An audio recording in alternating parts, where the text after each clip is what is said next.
Meet Vivicta, a tech company with a bold purpose. We make every day easier through technology as we enhance the digital core of Nordic businesses and society in transportation, commerce, industry.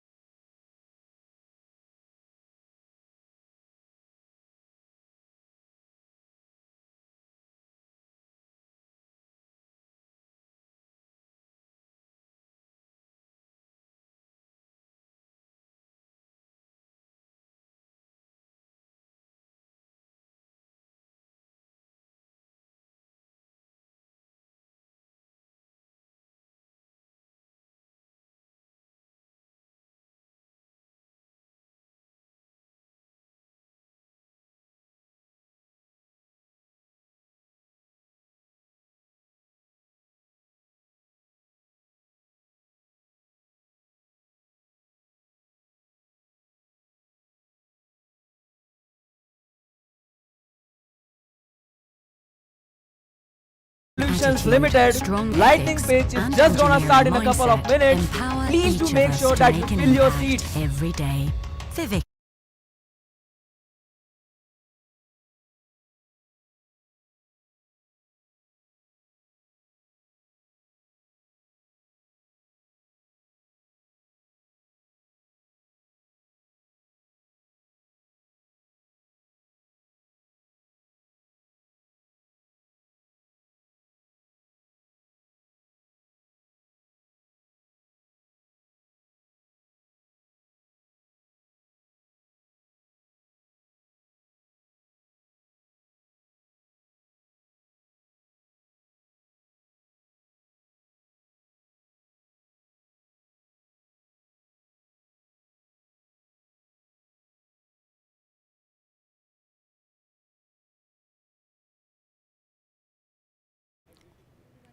Mic. Everyone, please register yourselves on the PSF website. The QR codes are in front of your seats. Please register. Without registration is mandatory for the poll which we are going to do today. Please do register yourselves. You have to just register with your Google account or any other account. But without that, playing the game is not possible. So please register yourself first. For the lightning pitch. Start kare.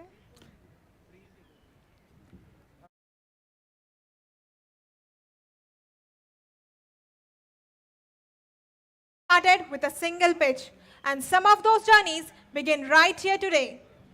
Hello and very good afternoon to one and all present here. I'm Rupak, and with me is my enthusiastic co-host Pranjal, and together we welcome you to the day one of Vivicta Presents Pune Startup Fest, powered by ONGC. The Pune Startup Fest is a platform that bridges the gaps between students, startups, and investors, fostering innovation and entrepreneurship. This year, the theme, Ascent of Pioneers, celebrates the fearless journey of pioneers ascending the adventurous peaks of startups. The Pune Startup Fest is brought to you by Vivicta, our title sponsor, and powered by ONGC.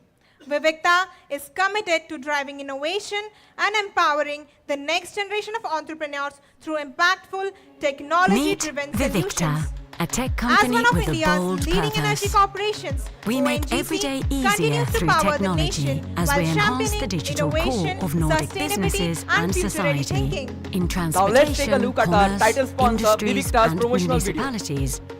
How? We are with our customers. Nordic business. Meet Vivicta, a tech company with a bold purpose. We make every day easier through technology as we enhance the digital core of Nordic businesses and society in transportation, commerce, industries and municipalities. How? We are with our customers, helping unlock new digital opportunities and elevating their business. What matters to them matters to us. Our long-lasting partnerships and customers' trust in us during critical scenarios are proof that we've done things right. We drive end-to-end excellence, from first ideas to continuous development, from design to delivery. We simplify, industrialize, and improve, delivering what matters most to our customers.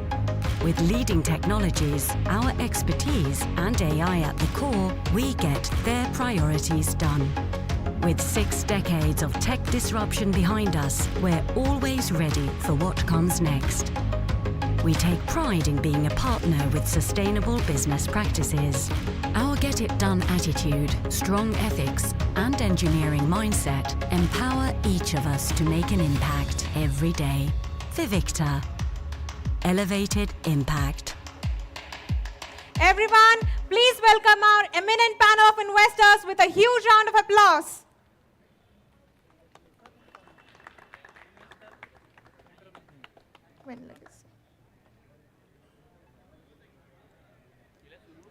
Come on, guys, a big round of applause for our investors. Come on.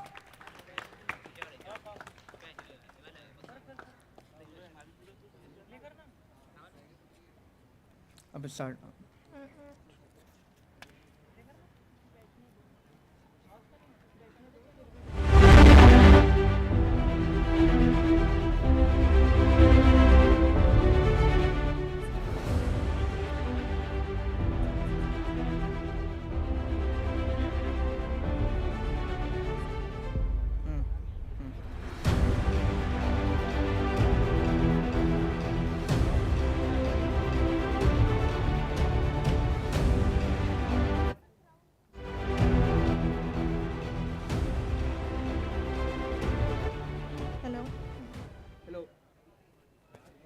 Hello. When legacy doesn't slow down but accelerates the future, something extraordinary happens. Experience meets ambition and ideas stop wait for permission. That moment is Vivicta presents the Pune Startup Fest, each edition sharper than the last.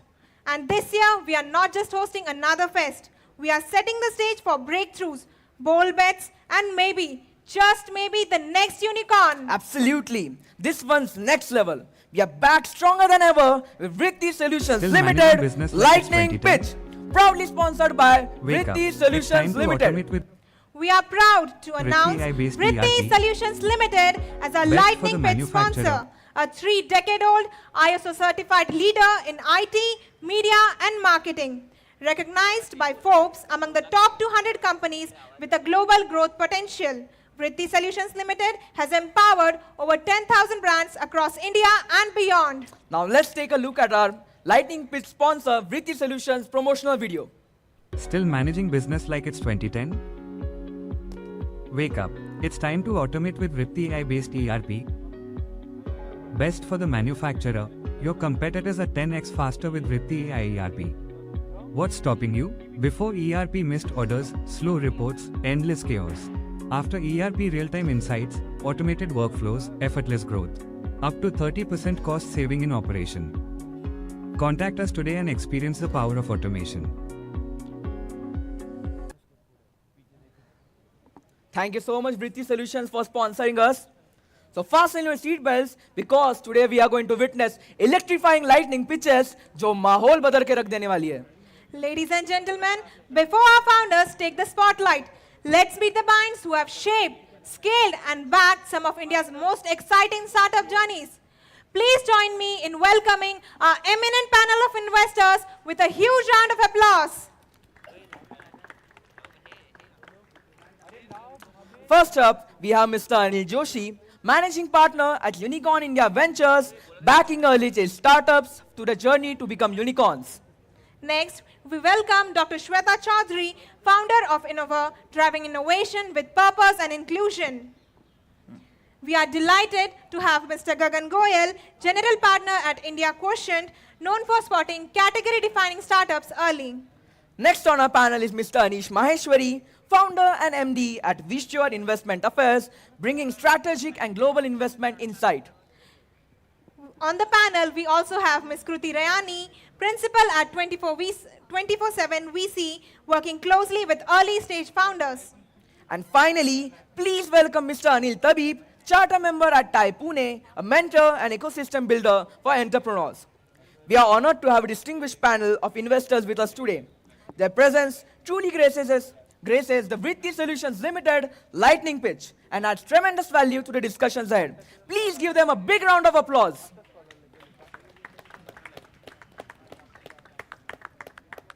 Now, let me quickly walk you through how the Vritti Solutions Limited lightning pitch will work. In the first round, each startup gets 3 minutes. Yes, just 3 minutes to present the product or idea in front of the investor and leave a mark. If an investor likes the pitch, they will raise the baton more like आप मुंबई आ सकते हो, but यहाँ आप round 2 के लिए cabin में जाओगे. To clarify, in the second round, each startup will have 25 minutes to dive deeper with the investors, exploring partnerships, collaborations, and funding opportunities in private cabins. But before that, here are some guidelines for the pitchers. You will hear a bell after 2 minutes indicating that only a minute of your pitch is left.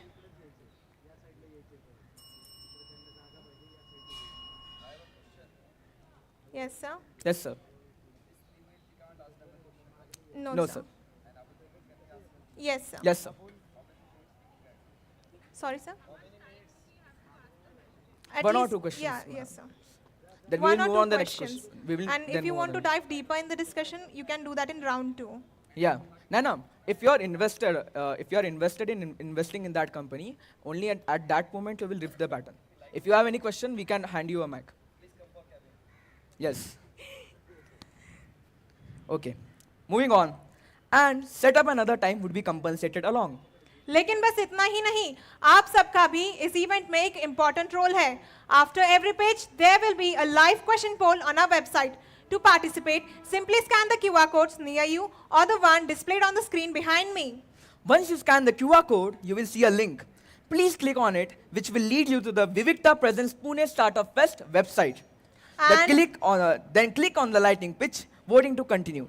Please do register yourself by using any of your accounts, and after doing that, click on Enter Arena option. I will repeat, click on Enter Arena option to join the live question poll.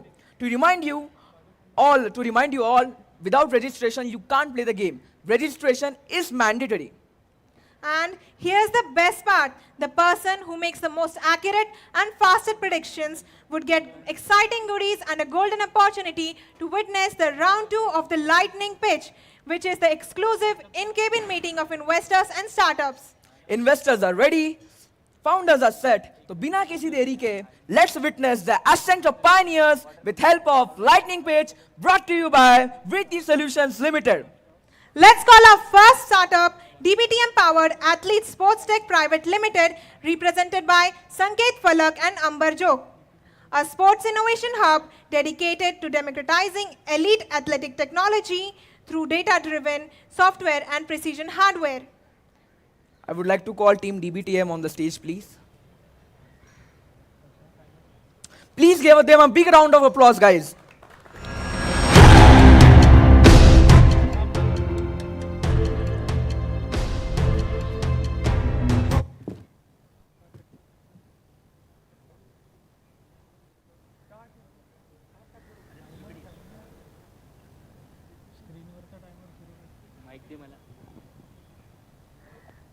Mic it.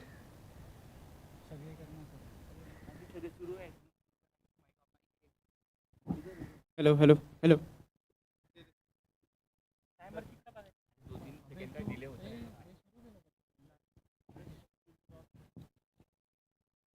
Good afternoon, everyone. I'm Ambar Zog. I'm electrical engineer and PMI certified project manager. I'm also psychologist and sports scientist. I'm Sanket Falak. I'm a mechanical engineer having 15 plus industrial experience, and I'm a co-founder of Powered Sports Tech Technology. So as an Indian, we always wonder that in Olympics, why we don't have a lot of medals, why we don't have a lot of podium finishes. And the core two problems that what we have seen is one, enough sports technology is not available at grassroots level, and early identification of talent is not happening at school level. So,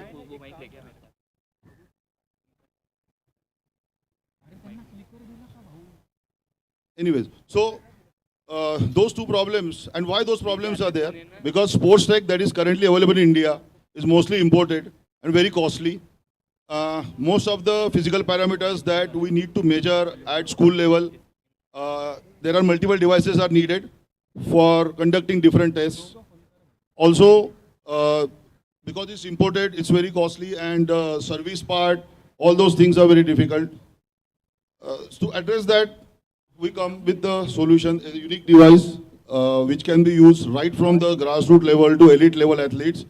Same device that can be used to record multiple physical parameters, and is not limited to only sports, but like at school level, what if we would have known that who is fastest 10-year-old in Maharashtra or in India? With that raw talent that is available, if that athlete can be trained by elite level coaches, we can definitely have more podium finishes, more medals. But that is not happening. Like I said, that whatever the problems, because of the sports tech is not so easily available at that level.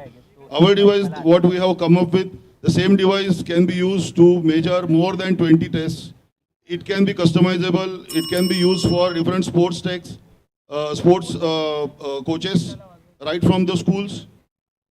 So you can see here we have like infrastructure where we can apply this. So we can apply at the grassroots level for schools, then institute level, and then SAI Sport Authority of India. This same hardware can apply in these applications. Currently, we have validated with like 40 plus institute level testing we have done, 1,000 plus athletes we have done tested on this. We also met with our Union Sport Minister Rakshatai Khadse, and she liked this concept and she asked us to submit our devices to Sport Authority of India. This is our whole team. So 15 plus engineers we are working on this, and this is our journey. So we have already used this device for Maharashtra Ranji team selection. The fitness testing has been actually already done. Stephen Jones with the Rajasthan Royals high performance manager, he has also recommended this tool. Mumbai Cricket Association is already using it. It's all at the early pilot study, and we have reached to the ground. Many rural schools, many coaches have already liked it. So from this stage to the marketing stage, actually reaching to the market, we need funding for that. I would like to interrupt you. Your time is up. Any questions? Okay. Does anyone have any question? The mic, please. Mic. Okay, take it. Hello.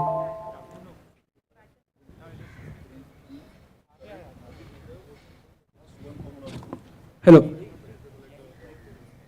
Ma'am, your mic. Thank you so much.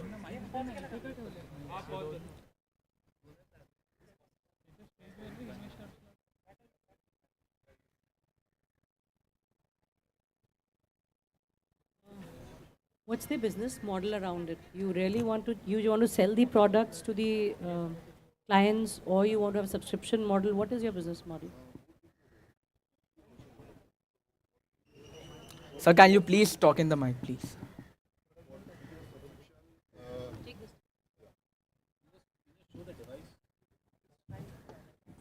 Hello.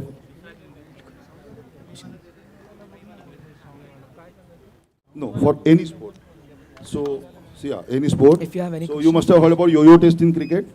There are multiple tests actually watch cricketers undergo. Just like that, football players undergo many tests, post-season, pre-season.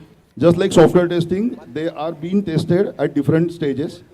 Similarly, at school level, if we conduct certain kind of test, we can know who is the fastest kid, who can have, who has the most highest vertical jump. All the physical parameters that are needed for any sport, any physical capacity. Vertical jump, sprint, acceleration. Time crunch mention करना है. Okay. Yes.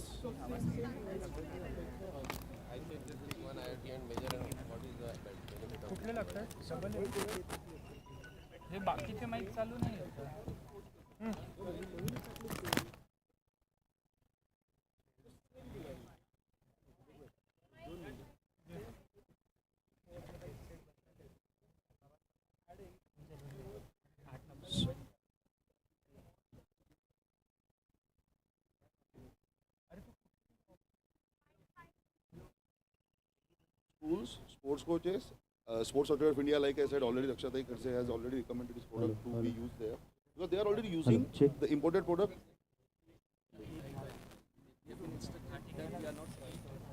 Hello, check. Hello, hello, hello. Probably the demo will help. So if we give an opportunity later on, we give the demo that will give you more clarity. Hello. For masses as well as for the elite level. Yeah. Thank you so much, sir. A reminder to the pitchers, please. You have got 3 minutes for your presentation, and a bell will be played at 2 minutes, indicating that a minute is left. From now on, we will just raise the buttons to show if you are invested in the idea or not. And from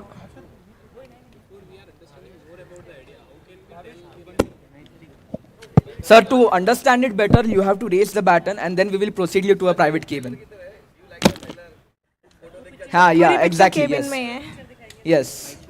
Brilliantly delivered. 2 buttons up, paving the path to the next round. Following, we have our next startup, Yotaga Solutions, represented by Prasad Khadkikar, an AI-driven creative lab that transforms CCTV cameras into intelligent sensors to solve urban challenges like parking, encroachment, and security. Sorry, there is a slight change. The next startup coming up is AYC Analytics, represented by Kunal Liman and Aman Sheikh, empowering businesses with precision engineered tools like CMDA for market intelligence and BINDAS for operational growth. Please give a big round of applause for AYC Analytics.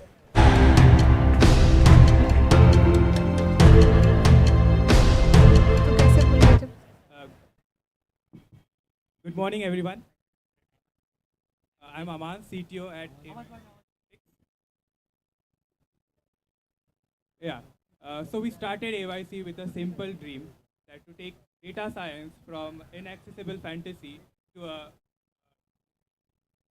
feasible reality. Our goal is to empower MSMEs, industries, and businesses to transform their hard work to smart work. Now we know that we aren't doing something really new, but what makes us really different is simplicity and accessibility. So our central theme across all our 3 products is simplicity and measurable return on investment for the users.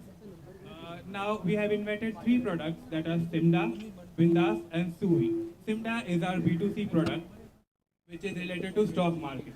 So retail investors and professionals in capital market often struggle with multiple platforms that provide unnecessary cluttered data, which provide unreliable buy or sell signals. This leads to poor execution and breaks the workflow. Now, Simda is an ecosystem of capital market tools that help investors, both beginners and professionals, in making more strategic and data-driven decisions. And all this under a monthly subscription of just 500 rupees. Now, next product is for industries, which is a B2B product, which is Bindas. It is business intelligence.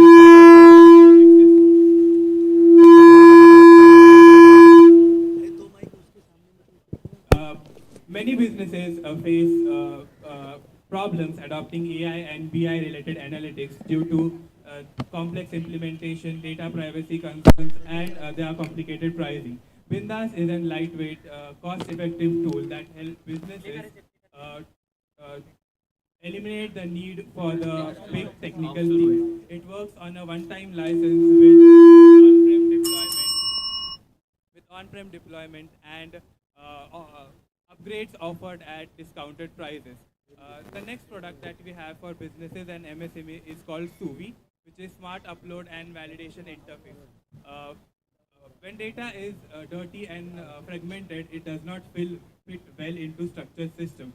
So Suvi fits on this existing ERP databases and use spreadsheet first data ingestion and business rules and business logics. So Suvi is sold as a white label product to our dedicated business partner, which keeps our sales cost low and growth focused. So our go-to-market strategy is that we run lean multifunctional teams that keep our go-to-market strategy simple and cost-effective. Simda grows via content, education, partnership, digital media platforms, and educational institutions. Bindas grows via business partners, MSMEs, and business distributors, whereas Suvi grows via partner-led ERP adoption. So as I close, I would just like to say that we are a bootstrap company and we have generated revenue for this latest Q3, latest quarter, and our ask is for 1 CR. And we look to partner with people who believe in India's retail investor story and MSME growth story. Thank you. Thank you so much, sir. Now, may I please request the investors who are invested in the idea to raise the buttons. Okay, so Anish Maheshwari sir is invested. Great delivery. One baton raised, signaling the start of the next chapter. Next startup coming on stage is ARNA Solutions Private Limited, represented by Sujata Gokhale, a health tech pioneer using advanced microbiome testing and personalized data to transform gut health and reverse chronic lifestyle diseases.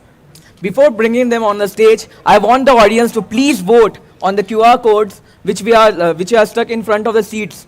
You have to register with a Google account or any other account, and then you can poll on how many buttons will be raised in the next speech.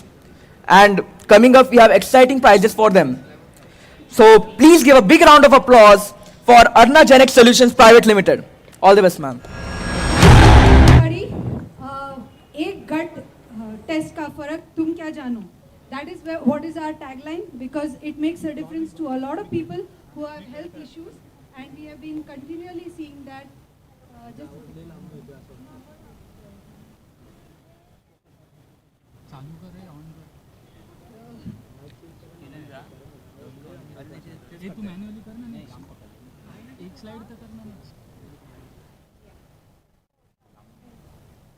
So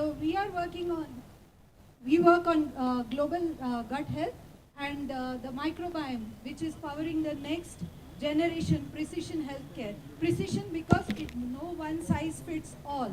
And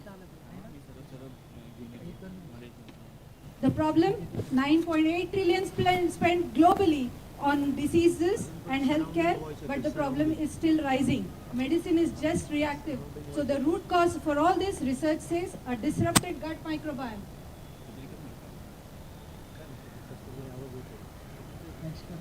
Sorry?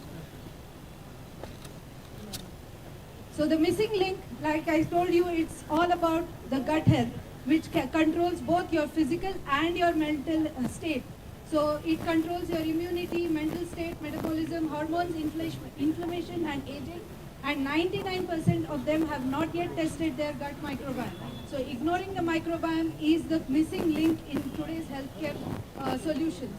And our solution is complete, one-stop solution, wherein we start with education, we do the awareness programs for students and professionals, we do the testing, we do the treatment, and in treatment, we have a patented wellness program called the Shatayushi and the personalized probiotics. We also complement it with digital apps and retreats as well. The gut economy, of course, is based on all these 4 verticals that we provide. So we are, our revenue is generated from there. What is the advantage? It is the Shatayushi advantage, which is the patented wellness program, working on 4 pillars, microbiome optimization, nutrition, fitness, and as well as mental health. You don't find many programs which are based on all these 4 parameters. The ask, we are asking this to raise funds for marketing our product and for international market entry. We are already catering to clients globally, but we would like to do it on a bigger scale. So capital that we are asking today is only 50 lakhs for 2 hires, basically functional nutritionist and a marketing head. So we are not raising to experiment, but we are raising to sell what we already have. This is our global presence, and this is our leadership team here. Dr. Rashmi Gokhale, Sujata Gokhale, Rashmi Kulkarni, Sujata Gokhale, and Renu. Thank you so much.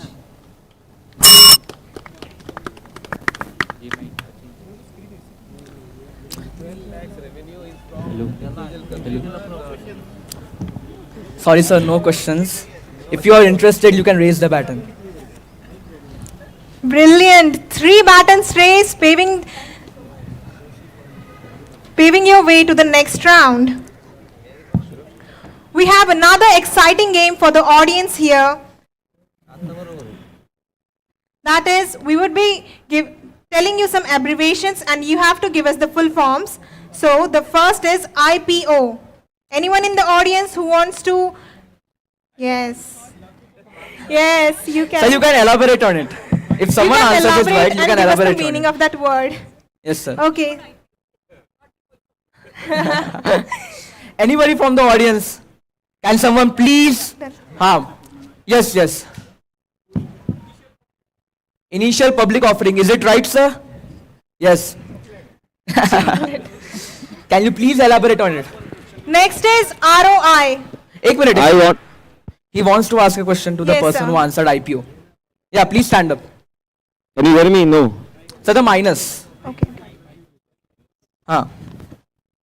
Minus with the. Can you hear me? Check. Hello. So this question is for the same guy, and if he can't answer, then others can answer. The thing which is connected to IPO, which is before the IPO, is called DRHP. What is the full form of DRHP? And if the audience cannot answer, then the question moves to the judges, but I will decide which judge. Okay? So, challenge between audience and judges and also the participant. Jaldi से fast. No, आप late हो गए. आपको पता था? आपने फिर हाथ क्यों नहीं खड़ा करा? अच्छा, आप देख लिया. और एक सेकंड, मुझे डाउट हो रहा है कि किसी ने गूगल कराया कि नहीं कराया. ठीक है, आपको पता है ना? माइक इनको दीजिए, पर आंसर मत देना आप. मैं टेस्ट लूंगा ना इधर भी. When should I ask? हम किसका शिकार करा जाए आज? श्वेता जी का, अनिल जी का, नहीं 2 अनिल जी, नहीं अनिश भाई. सर आप please answer. Draft red herring practice. इस रेड होता है, ये ब्लू नहीं होता, ध्यान रखना. Very good, good answer. चलो. As you can see behind, we have a leaderboard. So to get your name on the leaderboard, I have told you have to first scan the QR codes in front of you, register yourself on the Pune Startup Fest link, and then you can play the game of guessing how many batons will be raised in the next speech. So let's move on. Which one? Hikoi. Moving on To the next startup, Trimiti Innovations, represented by Ritesh Sharma and Vikram Jargay, a technology startup focused on building. Sorry for the fumble. The next startup coming on stage is Hikoi Engineers Private Limited, represented by Shukrant Patil, a precision engineering firm specializing in manufacturing of high-grade chemical products and specialized metal components for industrial applications. Please give a huge round of applause for Hikoi Engineers Limited, Private Limited. Hello everyone, good afternoon. Myself Shukrant from Hikoi Engineers Private Limited. We are innovating affordable braille technology for the visually impaired. So let's understand what braille technology is. So a braille device is essentially a laptop for the visually impaired people. It's a means of interacting with the digital world for visually impaired people. It has a tactile input and output based system using which visually impaired people connect with the digital world, and it's very important for employment and education. So let's understand the problem statement. Globally, over 40 million visually impaired people lack access to a braille device. Consider that you lack access to a laptop, right? That's what's exactly happening. So the reason is the braille devices are highly unaffordable. So the high costs stem from braille display technology, the conventional braille display technology, due to which the average market price of a braille device is around $1,500. So that's $1,35,000. Imagine a laptop on average costing 1,35,000 rupees. So only 10% of visually impaired people globally have access to a braille device. So this is a solution, Braille. The target MRP will be 25,000 rupees. We have a functioning prototype. The prototype is developed and the technology is validated through real users. We received government funding through MSME design and the device was incubated at IIT Indore. We have an IP-backed competitive advantage. We filed for our first patent in 2022. It was granted in 2024 and then we filed 2 additional patents. This year we are going to file 1 more patent. And yeah, the novel dual electromagnet actuator mechanism, that's what enables low fabrication cost, 25,000 as I said. So our journey so far, we have a strong IP foundation, followed by 14 lakhs in government funding for prototype development, and we have a functioning prototype ready, and it has been validated through real visual impaired users who are experienced in using Braille devices. So the market analysis, we are aiming to capture $15 million in the next 5 years, which will be backed by growing global, what can you say? By the global market towards assistive technology and inclusive technology, most importantly. So that's a mission for the next 5 years. This is a competitive analysis. As you can see, our device will cost around 25,000 rupees, which is at a fraction of the cost of our competitors. Our competitors have devices in the range of 1 to 2 lakh rupees. This is our go-to-market strategy. Pre-order-led sales via government, NGOs, and schools. Our sales will be through bulk institutional deployments, followed by D2C also, D2C channels too. Our funding requirement is around 1 crore rupees, runway of 18 months, 5.5 lakh per month. This will be implemented into MVP development, manufacturing and supply chain, and pilot deployment. Invest in Hikoi and empower affordable access to assistive technology. Thank you. Hello. Thank you so much. 3 batons raised. Outstanding. The next round beckons. Next startup coming on stage is Trimiti Innovations, represented by Ritesh Sharma and Vikram Jargare. Please give a big round of applause for Trimiti, sir. Trimiti.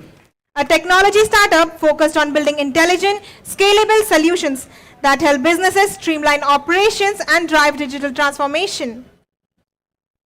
Hello everyone, am I audible? Yeah.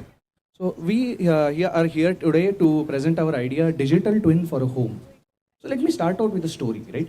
A few years back, me and Ritesh, both of us bought a home, and one of the first things we realized is that right from the purchase of the home to the handover, only the physical home and other assets that were provided by the builder were the only things we got. The documentation that we received was too much jargon or too easy, not that easier to understand. And what is the first thing anyone does, especially in Pune, after buying a house? They customize it.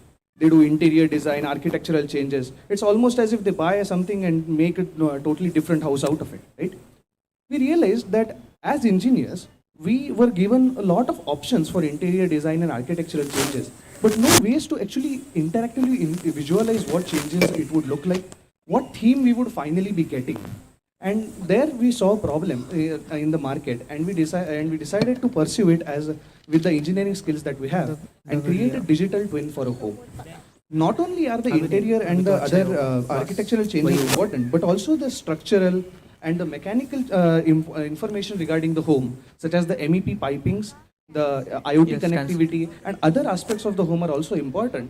Because that, if together packaged as a LOD 500 model, which we are proposing here, which is a level of detail 500 digital twin, then compressed together, it can be, finally we can give a digital twin that is a live digital twin.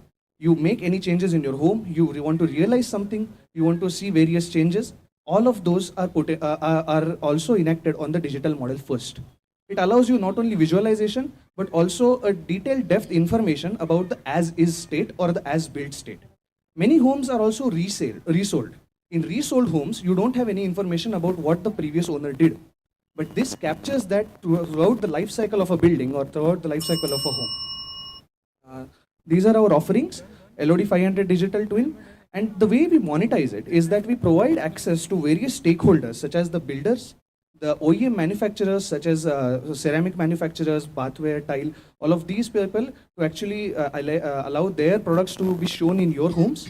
And finally, it's a B2B2C model where all of this information finally condenses down to a holistic digital twin for the consumer who is the homeowner. This is our target market, and we have seen a large growth in digital twin market, especially for the corporate or the commercial real estate market. We have also worked on some projects like these, and we thought that the consumer real estate market is a big market that we should actually now move on and apply this digital twin technology there. Assisted with AI and other emerging technologies, we have made our demonstrations, and we all invite you, all of you, to visit our booth 29, for more information. Thank you so much, sir. Thank you. Now I would like to request this investors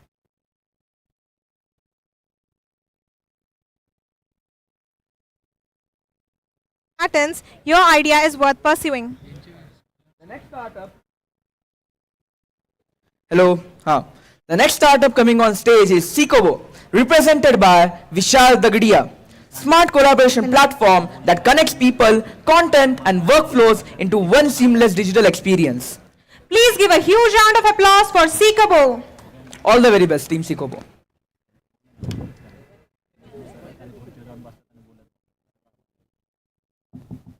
Hello. Hello everyone.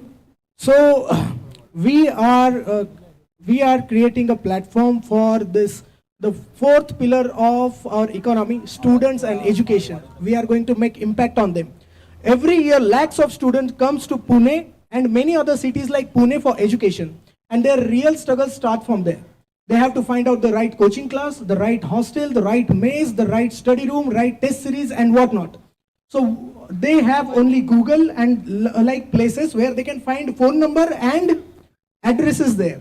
But here on this platform, they can find out all the details, like for coaching classes, they can find out what are the faculties, what are the batches, what are their fees, hostels, their amenities and everything. They can book everything online. Okay, so this reduces the efforts of students by approximately 10 to 15 days for each student, which they spend in finding out these things. And this market is multi-billion dollars market by 2030, because the education and students is a huge number in India. Okay, so we are just launched our MVP 2.5 months back, and now we have app on iOS and website running out. 10,000 visitors are there on our website. We are incubated on AIC GIM. This is our team. And we have commission basis. Our business model is on commission basis, subscriptions, advertisements, and multi-billion dollar, as I said. Now we have here first movers advantage. There are many other competitors out there, but who are making only hostels or only coaching classes, who do not have repetitive customers. But here we have repetitive users who can find many uses on this website. So they can come for classes, they can come for hostels, they can come for mess and all other things. So yes, we have competitors, but they are not doing all what we are doing. We are organizing the unorganized market, and we are creating an ecosystem for students. So we are growth strategies. We will be grabbing the core like Pune and Kota, these cities. Then we will be expanding to tier 2, tier 3 cities, and then across India. So our funding requirement is 50 lakhs for different things, technologies, marketing and salaries, etc. So we are going to impact the major youth. So जो students का energy है वो बचाएंगे, तो students आगे जाके life में और भी कुछ कर पाएंगे. जो उनका energy अभी जो छोटी छोटी चीजों में waste हो रहा है, we are going to grab that, और वो हम energy अच्छे तरीके से channelize करेंगे. Thank you.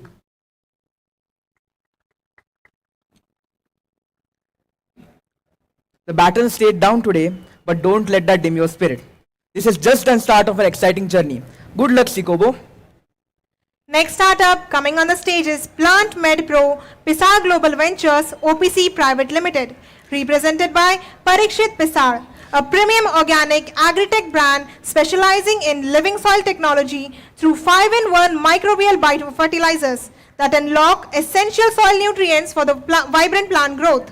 Please give a big round of applause for Plant Med Pro Pisar Global Ventures OPC Private Limited. All the very best.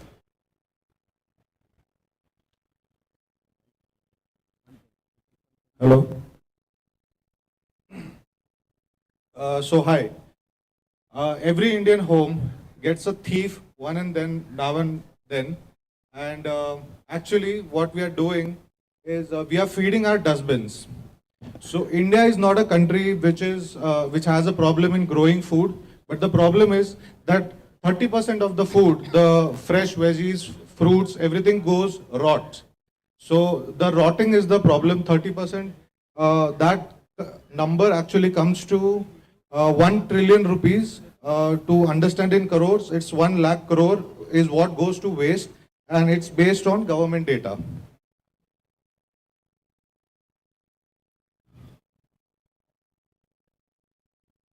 Yeah, so today what we are pitching here is actually a new innovation to increase the shelf life of any fresh perishable vegetables and fruits. What exactly it does it's a simple mechanism, it's a tablet, you drop it in the water, you wash your veggies, fruits and everything. It removes all the pesticides and it gives a silk coating to it. So that essentially locks the oxidization process and your vegetables and fresh perishables can stay longer duration. So that is the simple mechanism that we are pitching here today.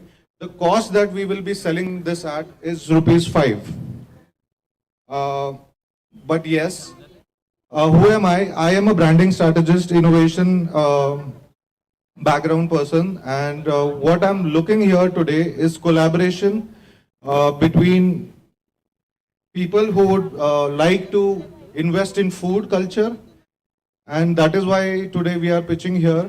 What is the market size? The market size is approximately 300 million. The simple calculation is 140 crores is our population. If we take 4 people, it's 30 households, and that brings us, how do we enter is we enter as a cleaner and then we stay as a money saver. That's the strategy that we'll be working with. The product that we're pitching here is called as Fresh Lock, Plant Med Pro Fresh Lock. Why I can do this is because we did a pilot batch of organic biofertilizer. We launched it 6 months ago. Today we are sold out completely on Amazon. We are omnipresent. We have our website, everything. We without any marketing spends, we are doing this. That's because that's the leverage I get because of my advertising background. So the basic strategy is next quarter we launch home packs for households. The next quarter to that we launch export packs. So that is for global transportations, whatever is happening. We need to increase the shelf life of our perishables so that when mangoes travel for 30 days, it's still fresh in Europe. Hello. Thank you so much, sir. Now I would like to, yes. Any other investor interested? Brilliantly delivered. One baton up, paving your way to the next round. A big round of applause, guys. But before that, let's see the leaderboard. To join the leaderboard, you have to scan the QR codes in front of your seats to play the game and make your way to the leaderboard. So as we can see, Pankaj Dheer is leading the board along with Indra Tamewar. Can we please see you, Pankaj? Oh, nice. Congratulations, sir. We hope that you win it. Pankaj Dheer. With 86 points, that's a quite big lead. Chalo, moving on. The next startup coming on stage is Sniffy, represented by Mohit Patil and Rishikesh Zadav, a tech-enabled pet healthcare platform that brings professional veterinary services, vaccinations, and diagnostic checkups directly to your doorstep. Please give a huge round of applause for Sniffy. A huge round of applause, guys, for Sniffy. All the best, Sniffy. Thank you. Hi, I'm Rishikesh and I have been a pet parent for nearly 2 decades now. I have 2 lovely dogs and 3 cats. And while he had pets for 20+ years, I wasn't allowed one because my parents thought they already had one, and that was me. And this restriction made me obsess for pets and their health. Now imagine a scenario when you might be feeling sick, right? And the best care that you might prefer is a doctor coming to treat you at the comfort of your home, and there is no travel and stress. But when it comes to a pet's health, we usually do the opposite. We probably push them to the clinics, make them travel, And that's the problem that we are here to solve for the pets who cannot speak and cannot tell us what they are feeling. So this is where Sniffy comes in. We have an on-demand pet healthcare system wherein we connect trusted and licensed veterinarians with pet owners. And through this channel, we make the clinic visits almost zero, through which the doctors come directly to your home. Now, this is how we solve it. And why is it on demand? Is it because it's trendy and cool now? Well, yes and no. It's also because it's clear from our underlying problem statement that pets and pet parents face. Now, pet parents usually plan their vet visits after showing symptoms or during weekends when they have times, which results in long wait hours. And also during the other days, they might have some busy schedules that leads to delay in the pet care. And on the pet side, the pets undergo a lot of anxiety when they reach clinics which are already too small, and also the wait times, the travel stress from the home to the clinic is a lot to handle for a pet who is already sick. So this is where Sniffy, with their digital platform, we digitize the records, appointments, and also give timely reminders to the pet parents. So we have three broad sources of revenue. One is D2C, where we cater to the pet parents on demand with the veterinary and other allied services. One is our B2B tab, where we partner with established experienced vet clinics for referrals for critical care. And another one where we are working with several corporations for pet registration and pet travel certificates. So gone are the days when pets ate leftover food. Now pets are not just pets, but they are treated as family. And if they're treated as family, their healthcare is as important as their children. So we don't see it as a lifestyle trend, we see it as a cultural shift, and this transition from pet owner to pet parent is something that Sniffy is here to reimagine with the 5,000 crore market for pet healthcare services. Thank you. Any buttons? The investors who are interested can please raise their buttons. Okay. The results are in. While no buttons were raised, this marks a new beginning. Keep pushing forward.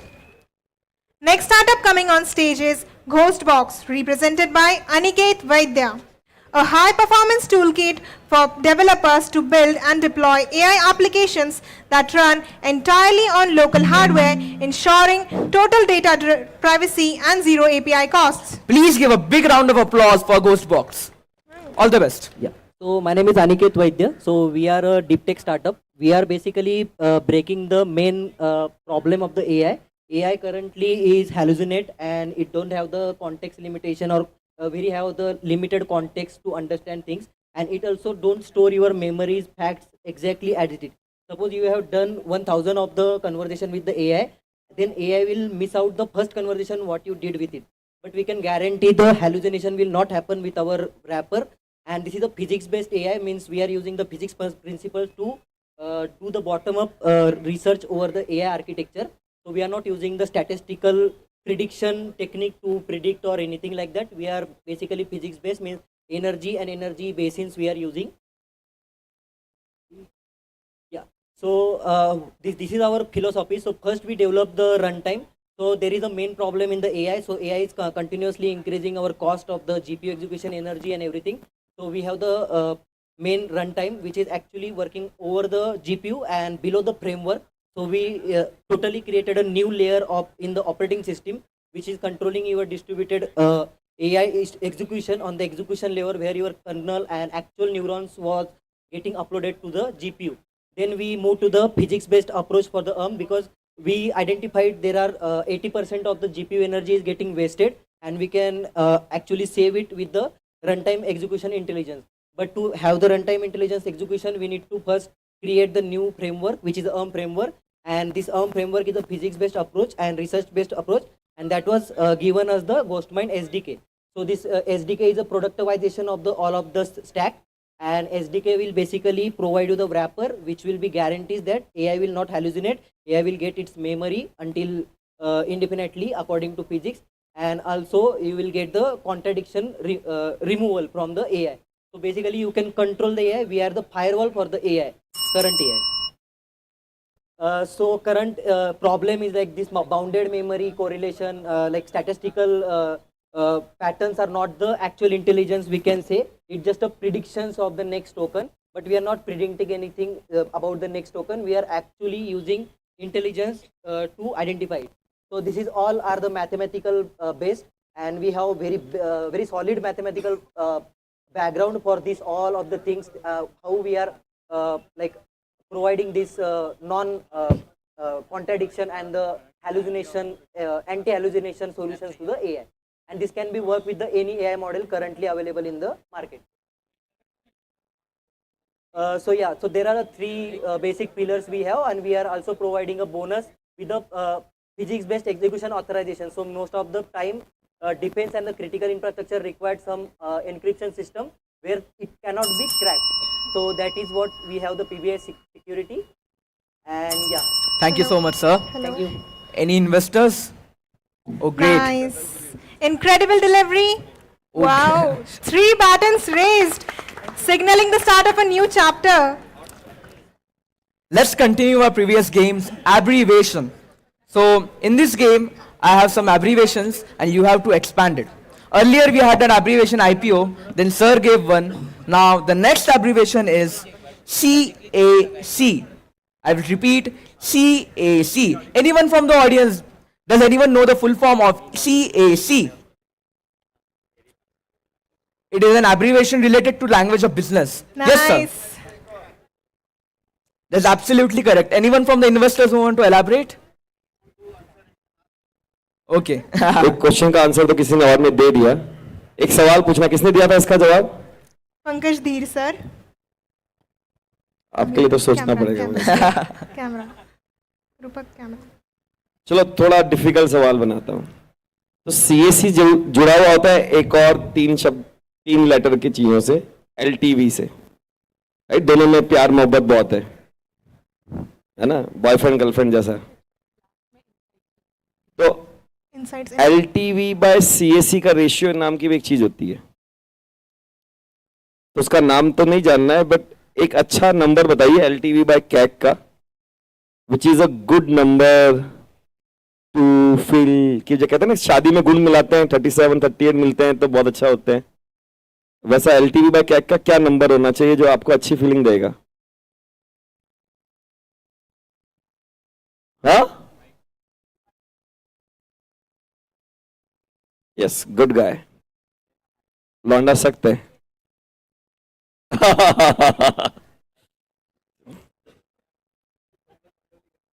उन्होंने आपको बचा लिया. उन्होंने बचा लिया. Any questions, sir? Oh, damn. Yes. Great, sir. Thank you so much, sir.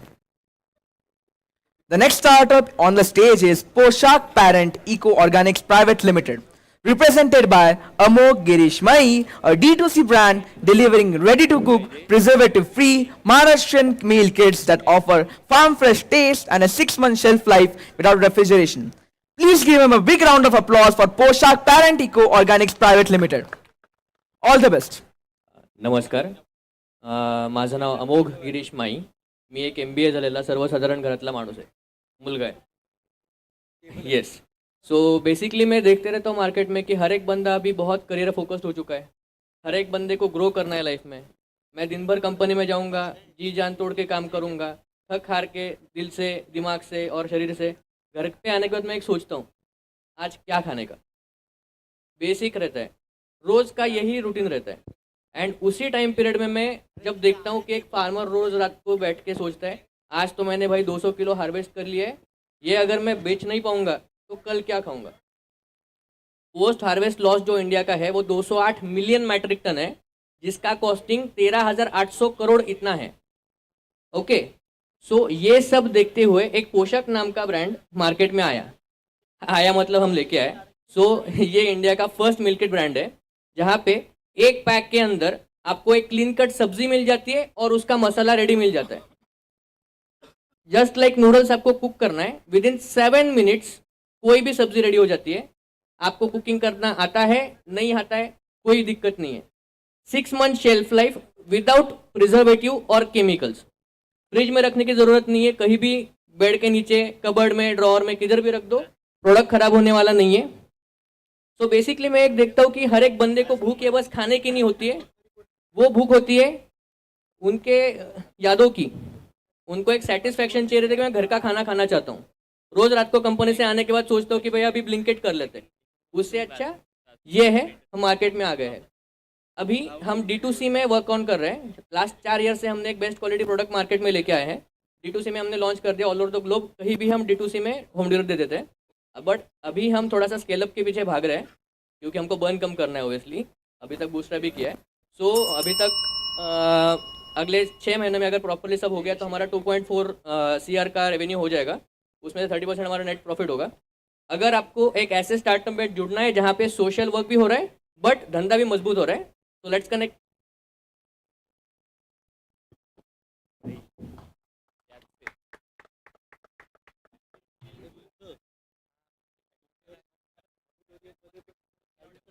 Can the investors please raise their button higher? Can the investors please raise their button? Thank you so much. Four investors. Wow. The idea has truly taken flight. With 4 buttons raised, the journey to the next round begins. Okay. And now the last startup coming on stage is IU App Health Private Limited, represented by Bhushan Deshmukh, an AI-powered health management platform that digitizes handwritten prescriptions and medical reports into a secure, searchable digital timeline for families. Please give them a big round of applause, guys. Hello everyone. All the best, IU App. We are Ayu from Navi Mumbai. We are building an UPI for healthcare. Yeah, so let's see. My mom has diabetes and I have to carry a lot of documents here and there. At 3 a.m. she has a panic attack. I had to take her to the hospital. And here's the thing with moms. They know how to take care of our medical history. We generally don't. So doctor asked a bunch of questions and I wasn't able to answer. I gave whatever answers I could and he prescribed some medicines. Thankfully my mama owns a pharmacy. So I called him. I said, this is the medicine doctor has prescribed. He said that my mom is going through premenopause, which I wasn't aware about. So the medicine that he prescribed could have done major damage to her kidneys. I went to a lot of I realized that there should be something to have a medical history at one place. And I went to a lot of people and they said that the stakes are personal, but the problem was universal. We realized 3 things. Repeatedly explaining our medical history, which patients has to go through a lot of pain, maintaining and organizing medical records, which takes a lot of time, and not understanding what the records mean. Because not all of us are doctors. So 3 out of 4 medical records are unorganized and 3 out of 7 of them have incomplete medical history because patients are unaware. So here are the 3 people who we have to target. Doctors, because they need more patients. Caregivers, because they need cure for their regular tasks. And patients, because they are already in pain, they have to explain the medical history. We spoke to 110 plus patients, 150 plus doctors. NSR cell, because we are incubated by IIM Bangalore.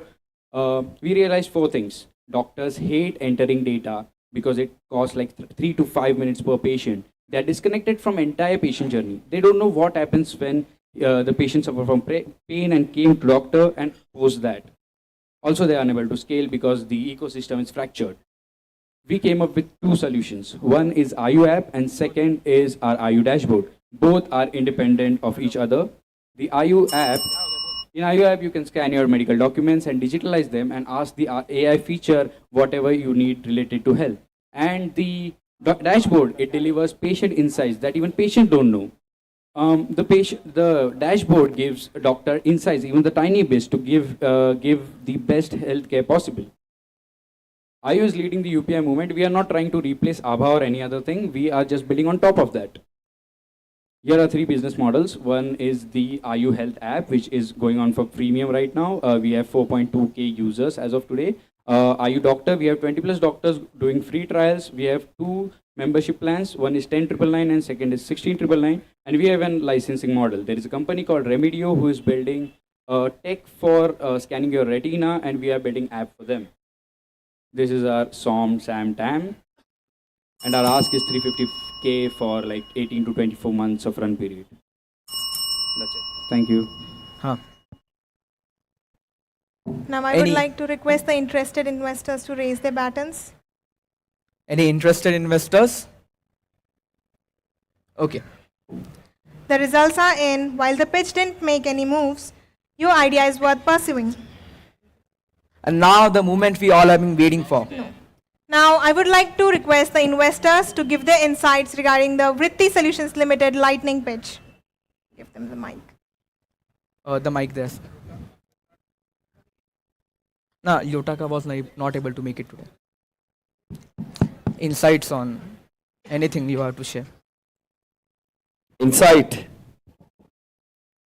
यार insight तो नहीं है मेरे पास क्योंकि we just heard the short pitches but I can give some feedback life में product बनाना या एंटरप्रेन्योर बनना सो एंटरप्रेन्योर बनना इंपॉर्टेंट है आप सब लोग यहाँ पे एंटरप्रेन्योर बनने आए या इन्वेस्ट करने आए बट सबसे पहले हम सब क्या सोचते हैं कि ये प्रॉब्लम है जैसे काफ़ी लोगों ने टाइम प्रॉब्लम के बारे में बताया हम ये बना रहे हैं ये बताया बट एक भी इंसान ने अपने नाम के बाद आगे नहीं बताया कि मैं यहाँ से हूँ मैं ये करता हूँ मैं ये जानता हूँ मैं इस डोमेन का एक्सपर्ट हूँ मेरे को इस डोमेन के बारे में इतना ज़्यादा पता है मुझे बेचना आता है मुझे ऑपरेशंस करना आता है मुझे टेक्नोलॉजी बनाना आता है तो वो जब तक आप बताओगे नहीं ना अपने आप को बेचोगे नहीं तो तुम्हारी कंपनी को हम कैसे इन्वेस्ट करेंगे मतलब because sales is the most important part and customer sales is important जो श्वेता जी ने बोला था थोड़ी देर पहले बट उससे पहले इंसान को अपने आप को बेचना होता है बिकॉज डे वन पे जाके आप अपने को फाउंडर्स लाते हो फिर एम्प्लॉयज हायर करते हो फिर आप पैसा रेस करते हो प्रोडक्ट बनाते हो फिर प्रोडक्ट को ट्राई करते हो फिर वो फेल होता है फिर वापस ट्राई करते हो तो लाइफ में sales is the most important part personal life में भी sales is very important part life from whatever stage you want to engage in your life. So my suggestion to all of you and including the team of this event because इन्होंने जो हमें pitch document भी दिया था उसमें founders के बारे में कुछ प्रोफाइल नहीं लिखा हुआ है एटलीस्ट फाउंडर के पास 3 मिनट है उसके पास टाइम कम है फिर भी उनको 30 सेकंड से 1 मिनट देना चाहिए था बट एटलीस्ट डॉक्यूमेंट में हो सकता था कि यार इन्होंने इस कॉलेज से पढ़ाई कर रखा है इनको इतना एक्सपीरियंस है तो आपने भी वेटेज नहीं दिया इन्होंने भी वेटेज नहीं दिया आप भी ढक्कन वो भी ढक्कन जो भी है सो थोड़ा ब्लंटली फीडबैक है इन सब बोलो या फीडबैक बट या नहीं पर मेक श्योर नहीं होता ना यार this is your job they are here for presentation you can't be wrong see they are also should not be wrong but being an organiser and you been doing this event for many years to be very frank I am disappointed with the fact that founder is the most important element of the equation then is the product then is the solution, then is the everything. So everyone who is involved in the organization of this event, please make a note. Okay, sir. Thank you so much. Anyone else, please? Hi, friends. Thank you for inviting all of us here. One, we are happy to see these students being engaged into everything, right from picking up us from the airport till clicking our pictures and organizing this nice event. If all of you are so involved into taking your friends on this stage, I'm sure they will reach the right stage. So thank you for supporting your friends to come up. The bouquet was good. You had a mix of deep tech to D2C, very early pre-revenue to ones who have started generating revenue. So that was a good thing to see. And I'm sure that I'll pick up at least something from here and take it back with me, back home for a longer journey. So I look forward to attaching ourselves to one of the good founders here. Thank you for Thank you so much, ma'am. On behalf of all of us, thank you for hosting us. Thank you so much, ma'am. And now, the moment we all have been waiting for. Let's reveal the audience poll results. I'm as eager as you all to know them. So can we get the audience poll results here, please?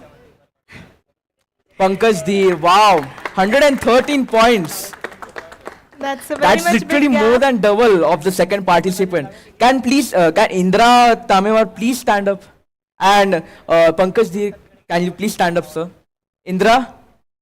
Nice. Oh, wow. Now we would like to invite the winners to come on the stage and receive gift hampers. Yes, sir. Okay, the first winner. Please give him a big round of applause, guys. I would 113 points. Hamper एक ही है. Okay. I would like to request Dr. P.S. Chinde sir. Okay. Okay, sir. मैं बोल अभी PS send बोलना Already they the.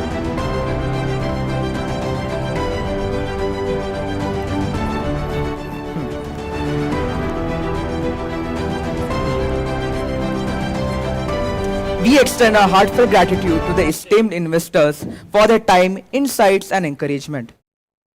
Your guidance and belief in early stage innovation inspire founders to think bigger and bolder. This year, our Pune Startup Fest 2026 has multiple amazing partners. As a token of appreciation, they have provided us with multiple hampers. First up, we have our skincare partner, Clear Skin, our dessert partner, Upside, and our celebration partner, Sherry. Grow Billion Tree Sustainability Implementation Partner were kind enough to plant a tree for each investor of the lightning pitch by the name of COEP. The investors can even locate the tree.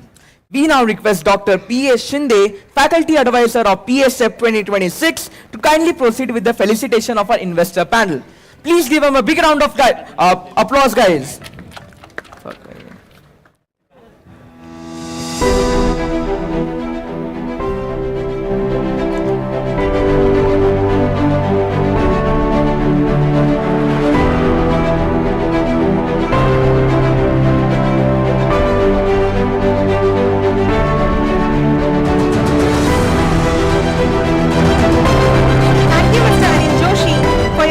And continued support to the startup ecosystem.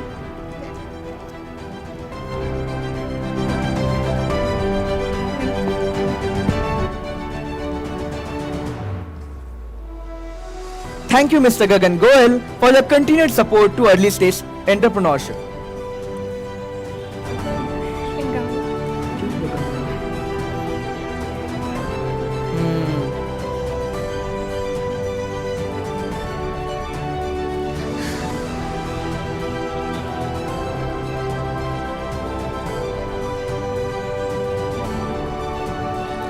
अरे बाप रे।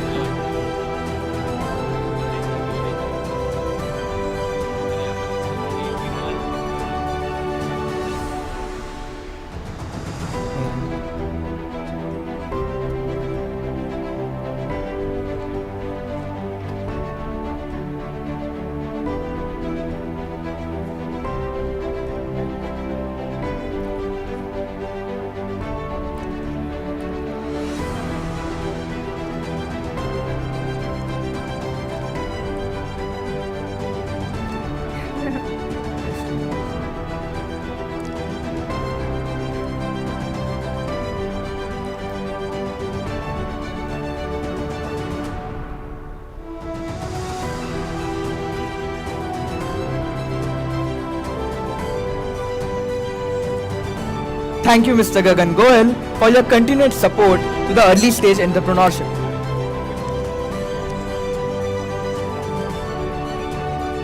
Thank you so much, sir.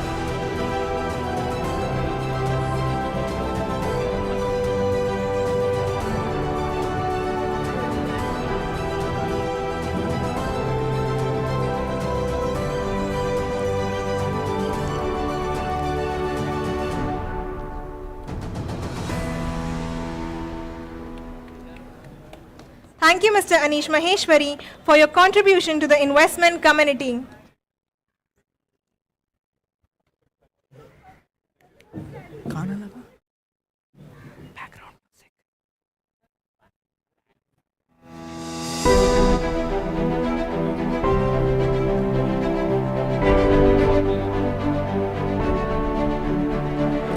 Thank you, Ms. Kruti Rayani, for supporting emerging ventures.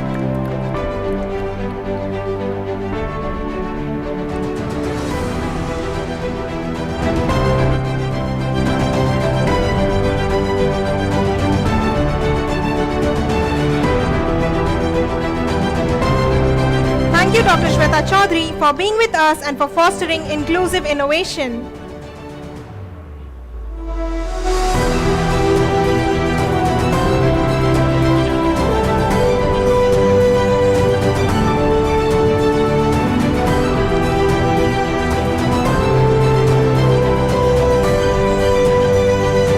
Finally, Mr. Anil Tabib, thank you for your continued mentorship and support to the startup ecosystem.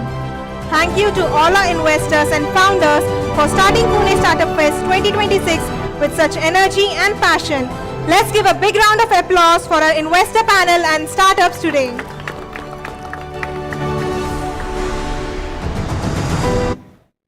Yes. The lightning pitch has set a tone for an exciting fest ahead. A reminder to everyone, round 2 of the lightning pitch will begin after lunch, and the startup boardroom session will start at 2:30 p.m. today. Mr. Anil Joshi, Ms. Bhavna Bhatnagar, and Saurabh Mangrulkar will be joining us along with Shark Tank contender and founder of Kiosk Cafe, Savan Oswal, right after a break. Yes, ma'am, you can, Cords will guide you to lunch and then round 2. As Limited Lightning Pitch, the inaugural event of Pune Startup Fest 2026, we extend our sincere appreciation to everyone involved.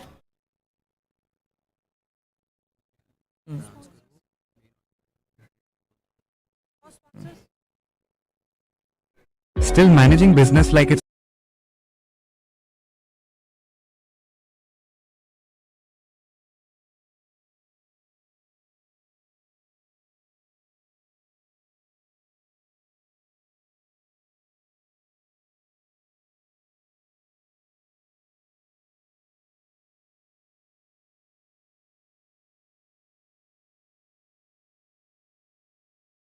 Going on in main Audi, that is the defense panel.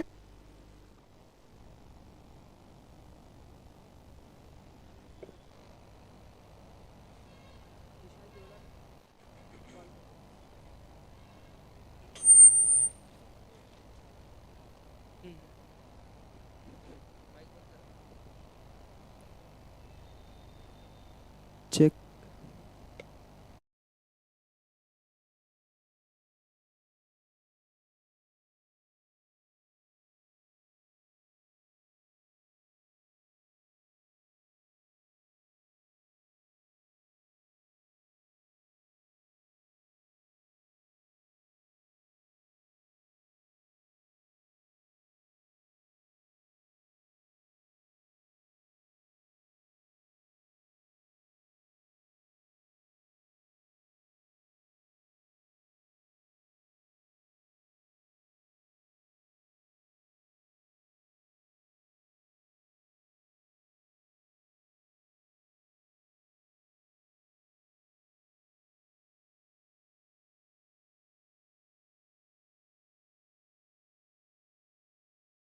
To have all of our panelists here. Allow me to introduce them to you. Up first, we have a leader who needs little introduction in the early stage investment ecosystem, Mr. Anil Joshi, Managing Partner at Unicorn India Ventures. With decades of experience across entrepreneurship and venture capital, Mr. Joshi has been instrumental in backing innovation-led startups at the earliest stage. Up next, we have an exceptional champion for early stage founders, Ms. Bhavna Bhatnagar, ma'am. She is the co-founder of V-Founder Circle, EvolveX, and Avinya VC. Bhavna, ma'am, is a transformative force in India's angel investment landscape. Now, for the counterparts, the founders putting ideas into action. Up first, we have Mr. Saurabh Manglurkar, founder of EventBeep and our very own alumni. Mr. Saurabh's journey started long before the headline, organizing events as a teen and building a community platform that truly connects people. Finally, we have Mr. Savan Oswal. He is the founder and CEO of Kiosk Cafe. From humble beginnings in Pune, Mr. Savan has helped scale Kiosk Cafe into one of India's fastest growing brands. I welcome all of you, and it is an absolute honor being amongst you guys. I'll just have this mic sorted quickly. Just give me 2 minutes. Thank you, sir. Hello.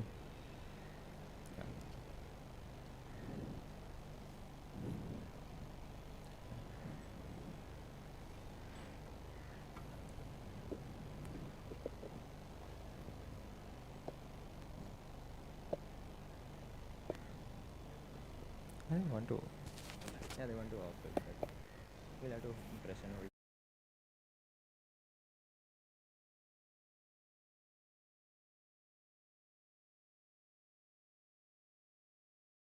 Once again, all the panelists, it is an honor being amongst you guys. We'll have the audience come in. But yeah, I'd like to start with a tone-setting question. Looking beyond the layman view, how would all of you, people with skin in the game, describe India's startup culture today? Yeah. Yeah.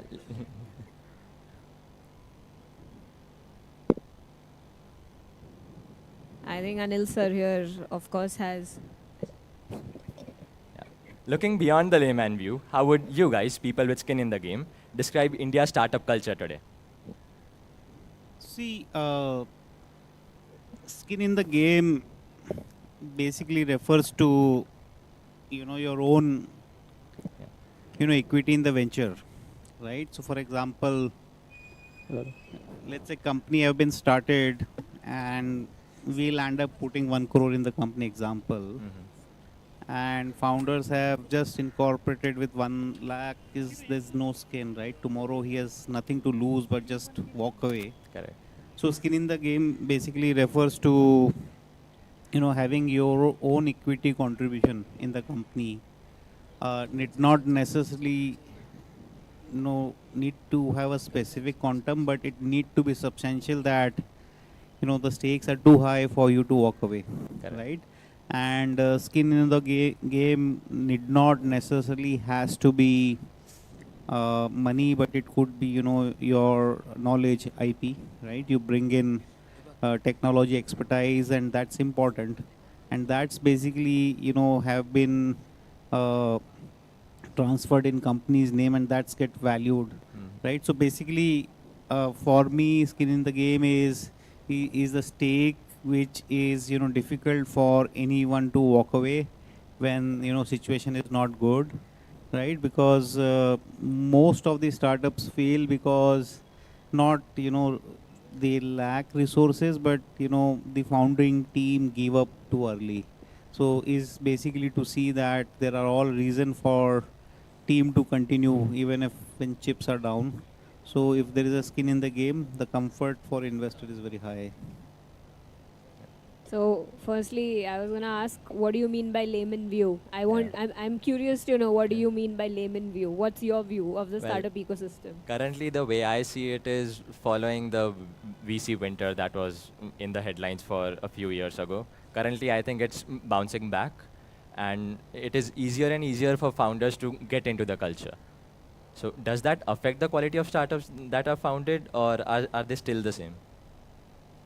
I think it's good or bad. I think it's varies if there's money in the ecosystem or not money in the ecosystem. I think the VC funding winter was more specific to certain stage of startups. Firstly, it was not really relevant to early stage where Anilji and I usually invest. Right? I think it gets tough for certain startups when there is less money, but the ones that actually have skin in the game, if you put it by the definition, those people who are resilient, they always survive, right? So for us, it's like if I'm looking at 10 deals per day, I would probably be looking at like 2 deals per day, and that's completely okay with me, right? Because people who have to survive will survive, right? Correct. So I think market is a little bit still, I would say, thanda is the word for it, right? You don't, people are not going crazy about investing in startups, and there are reasons for it. There's cycles behind it and all of that.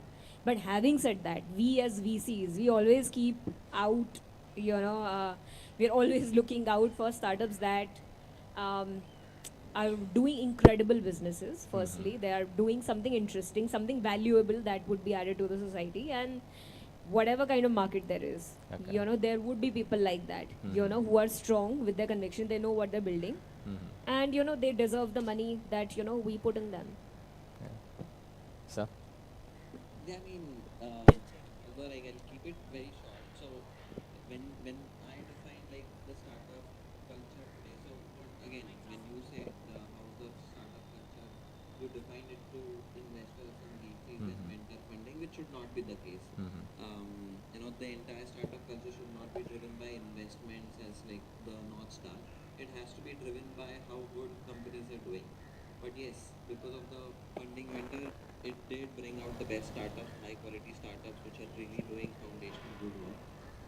Yes, there's a hard reset right now, and especially in our space, which is the community, edtech sorts of, majority of them have died down. So it does show like who's actually doing high quality work, and like actually with the values of bringing value to the users and the people that it's serving to, that's sort of bringing out. So yeah, it's exciting.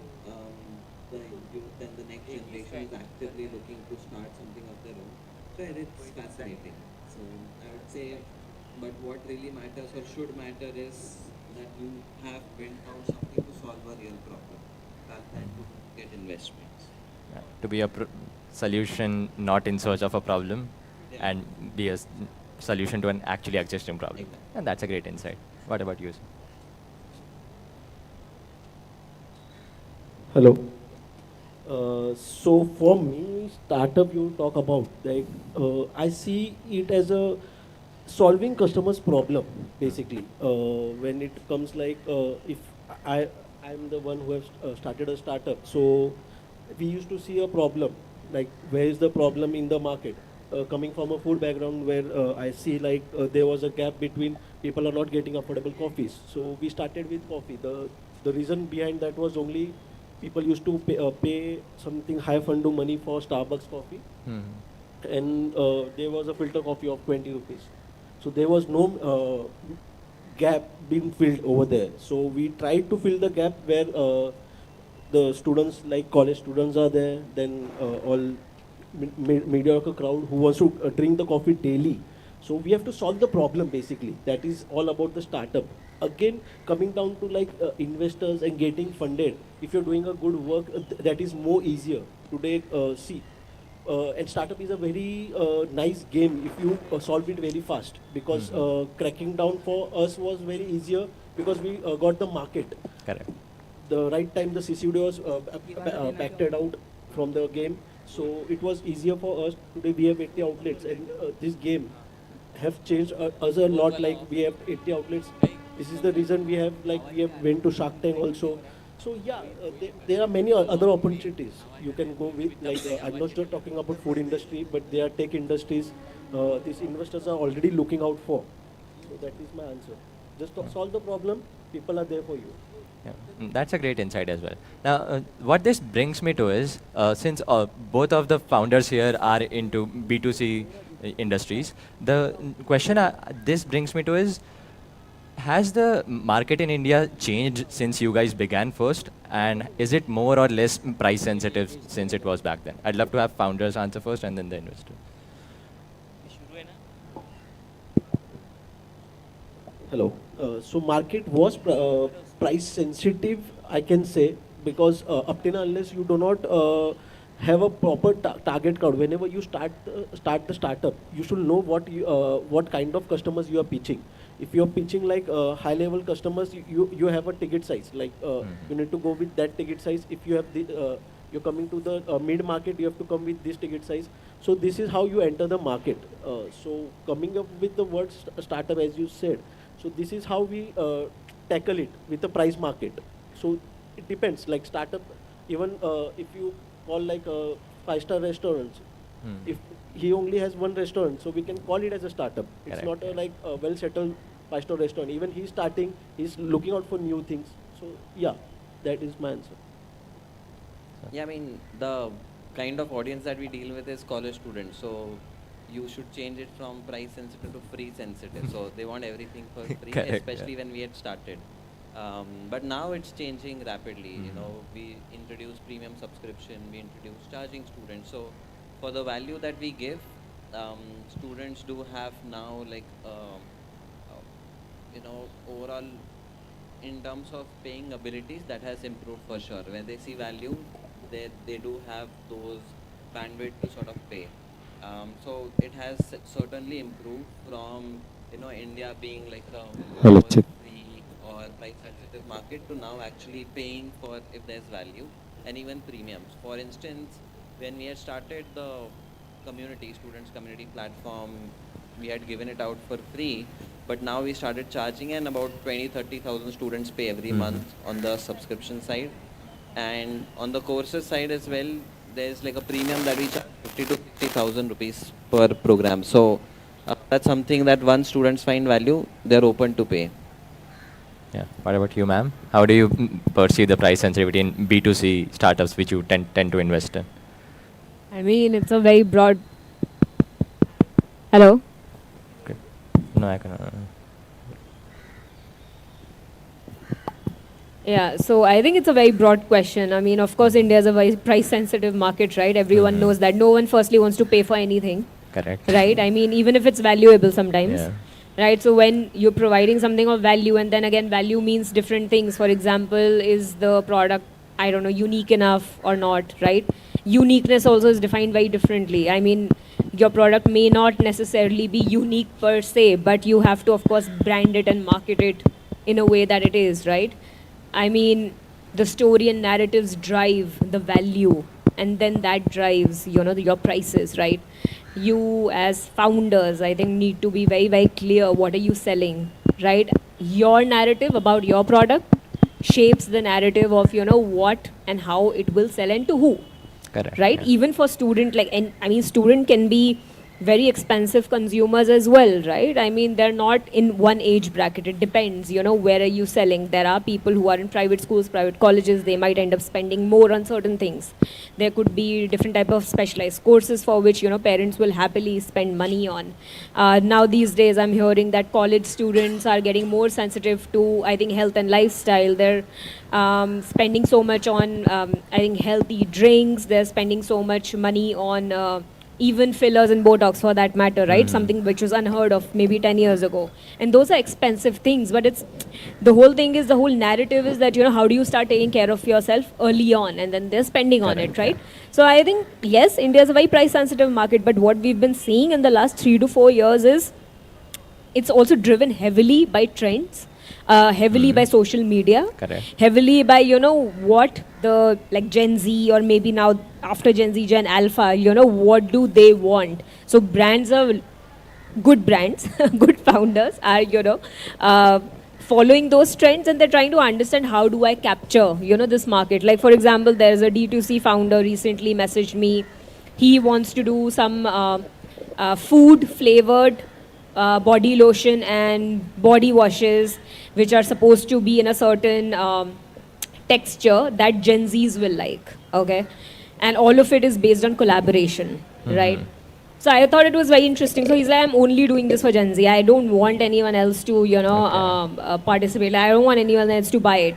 Just now, I think among the stalls here, I tried this perfume, solid perfume, and it's a Gen Z solid perfume, right? Okay. So, I mean, I told him ki this is not like, the only solid perfume I've seen in the market. So many, But his whole branding is going towards younger Gen Zs, right? The whole packaging is such. So they're using very clean ingredients and interesting scents, and they've named it also something like, I'm a baddie, I'm a badass, all of that. So Yeah. perfume names are actually directed towards those consumers. So I would say the way I see D2C market today, I think there is space to make people spend more if you can just be a little creative and you are sort of, very smart about what that target consumer wants, I mean, there's so many examples, but I'll not take too much time. I don't know what to talk after, three stalwarts have spoken, but I have, some different perspective. Yeah, sure. And, I don't know how many of you have been tracking the, country in general. We are almost around 1.45 billion. Yeah. When I was in college, like you people, average age of India was X. Any idea what's the average age today? India? Any wild guess? Huh? Ma'am, कौन से college से हो? I think for quite some time it was around 24, but I think currently we are around 26, and 2-year difference is huge. It's not a small number with a base of 1.4 billion, population. And price sensitivity is basically a function of my ability to pay. Yeah. ठीक है ना, अगर मेरे जेब में 2 रुपये हैं तो मैं 2 रुपये वाली ही चाय पीऊँगा. Correct. और अगर मेरे जेब में 1000 है तो मैं 500 रुपये की चाय पीने से झटकूँगा नहीं, right? Now again, let me give you some differentiation. When I was kid 30 years back, like you people, of course, मैं भी ये जॉब देता मैडम, चिंता मत करो.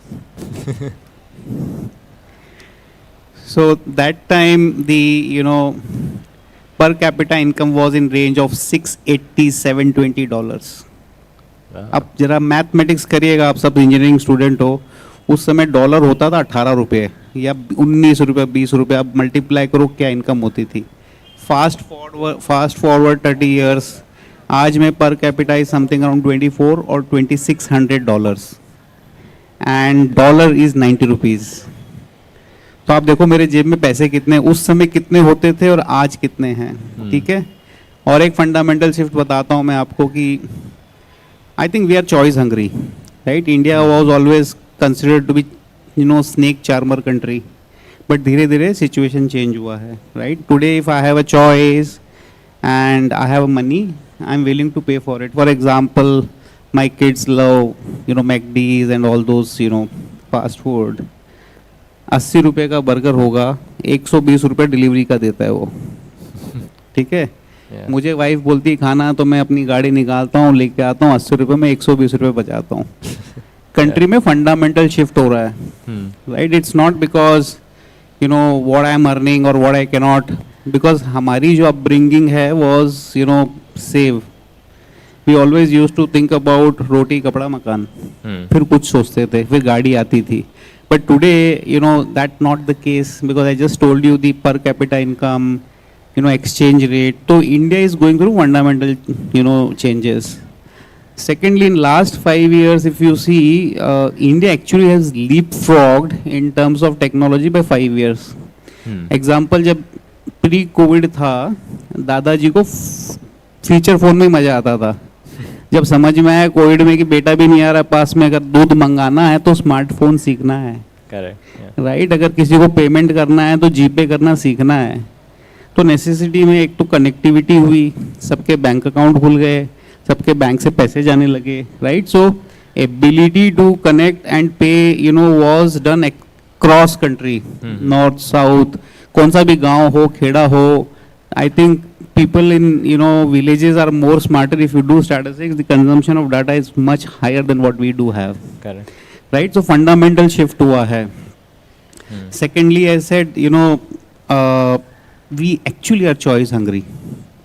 Right. So today I don't think country is price sensitive. Yes, we value, but in my view, in next 5 years, the things will be different. मैंने age पूछा था was for a specific reason. By 2030, it is anticipated 60% of India's population would be working. आप इसकी गणित करो, it's almost around 800 million. और ये 800 million में जो young population उसकी quantum बहुत ज़्यादा है. And today they don't have to worry about house, they don't have to worry about food, they don't have to worry about clothing, because country have gone from a per capita income of 800 to 2400. और जब तक वो 230 आएगा, I think will be around 3200 और maybe 28, right. तो country का हालत सुधरा है. So what this guys are saying, I think it's slightly different from that. They are enjoying because today connectivity is there. They are enjoying because people are able to pay. They are enjoying because I have a desire to pay for a thing which they are offering me because I see value in their product. मेरी बात करोगे हमारे as वालों की तो यार छोड़ो यार, मतलब सी. सो फंडामेंटल चेंज हो रहा है. I think in 5 years time India will be different and businesses like this will flourish more than what it was 7-8 years back. तो फंडामेंटल शिफ्ट हो रहा है. हम ना तो पुअर कंट्री हैं, चॉइस डेफिसिट है, पेइंग कैपेसिटी है, चॉइसेस मिलेगी तो मैं पे करूँगा और एंजॉय करूँगा. That's my view. And I'll just add to it. It's not even कि paying capacity है. I mean, it's more like कि आपकी paying capacity नहीं भी है, तब भी you're overstretching. Like majority of these, okay, I shouldn't say these young people, but I should say that a lot majority of young people are extending themselves on credit also. In order to, let's say, travel or have some experiences, that whole idea कि you need to have some things, they are in your reach, but you need to extend beyond your monthly pay, which you can get later, so you're doing it. Thanks Bhavna bringing this point. तो एक और fundamental shift में एक और चीज़ add कर देता हूँ कि हमारे जो जनरेशन के लोग हैं ना, सेविंग इकोनॉमी वाले थे. एफडी बनी कि नहीं बनी, राइट? सेविंग बैंक में कितना अकाउंट है, मकान लिया कि नहीं लिया, सोना चांदी है कि नहीं है, राइट? सेविंग इकोनॉमी बचा लो. आई थिंक इसी इकोनॉमी ने इंडिया को कोविड के टाइम बचाया. बट अभी फंडामेंटल शिफ्ट हो रहा है. आज की तारीख में India is moving away from saving economy to credit economy, right? अगर मेरी कैपेसिटी 1000 की है, I don't mind taking a loan, fast loan, buy now pay later, right? I want to live in today's world. तो India में ये भी fundamental changes आ रहे हैं. That's the reason we saw lot of measures from central government. I don't know आप लोग कितना फॉलो करते हो इकोनॉमिक को, but last few years there were a lot of measures taken by agencies to bring it to some sanctity. अब वो sanctity आ गई है तो फिर वापस ओपन अप हो गया है. Look at the bank lending rate, look at NBFCs, everybody is flourishing क्योंकि कोई ले रहा है, कोई यूज कर रहा है, पेइंग कैपेसिटी भी है, तो फंडामेंटल चेंज हो रहा है. तो we are going from hard assets to cash flow. So it's not कि हम लोग प्राइजी हैं, चूजी हैं, चीप हैं, नहीं, ऐसा नहीं है. वो टाइम इज गॉन. वो हमारे दादा पापा और हमारे टाइम का, अब हमारे बच्चे सुनते थोड़ी हैं यार. Good point. How do you guys perceive sir's opinion into your answers?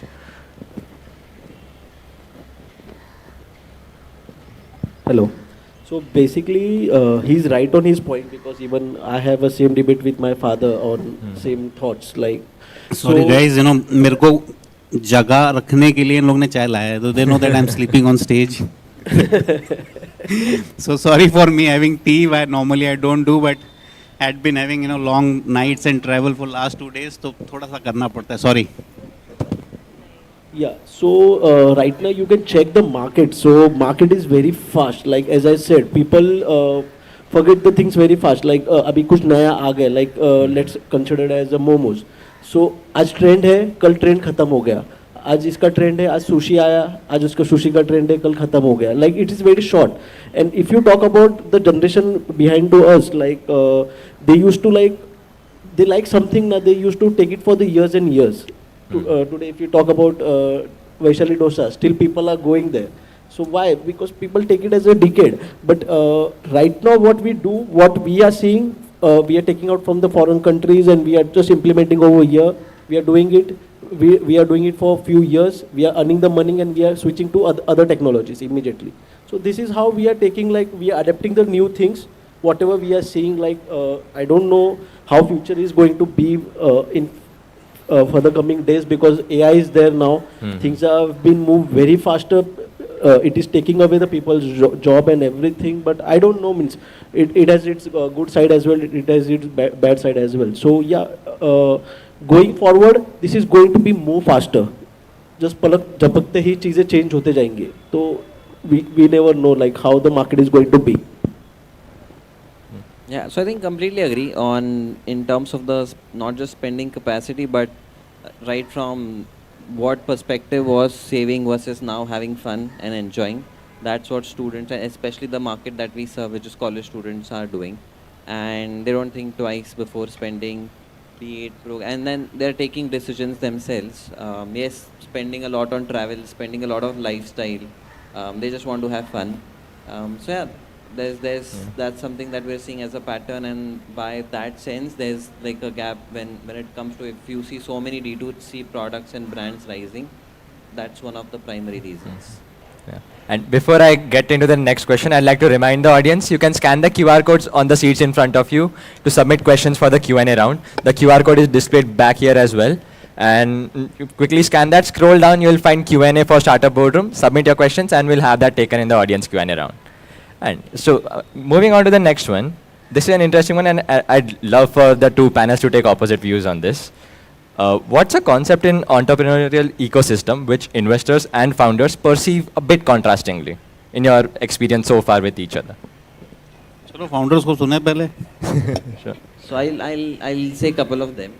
Yeah, I sure. mean, I've seen, like I've built multiple startups now, and I've had so many founder friends. So there was a time, let's say maybe a couple of years back, when startups and founders were raising aggressively. One question was always there कि यार revenue model does not matter. Growth is something you have to aggressively look at right now. बाद में we'll figure out कि revenue burn होना चाहिए. तो that was something which, I mean, 3-4 years back, that was the model. Maybe 2 years before, when they did that, VCs, investors were more around कि यार profitability is not in sight. That's something you should look at aggressively. And we are not funding unless you show like a sight of profitability.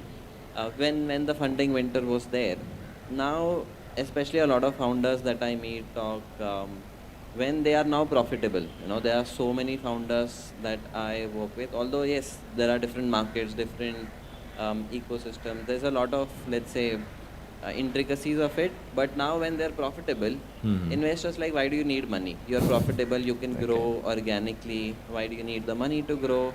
And yeah, that's one of the things that, it's a lot about perspective. It's a lot about the type of investor that you're pitching to. But yeah, these are some of the, struggles that we've seen overall, and we've seen across the board with different industries, even with startups who are profitable versus the ones who are not. That we've seen, it's a bit contrasting. What about you, Oswald, sir? Yeah, I see this view as a 2 point of views. Like, if you talk about like startup has two sides. You want to make it as a like your baby, or you have to make it as a profitable and make a bubble and sell it out. So these are the 2 point of views I can say about the startups.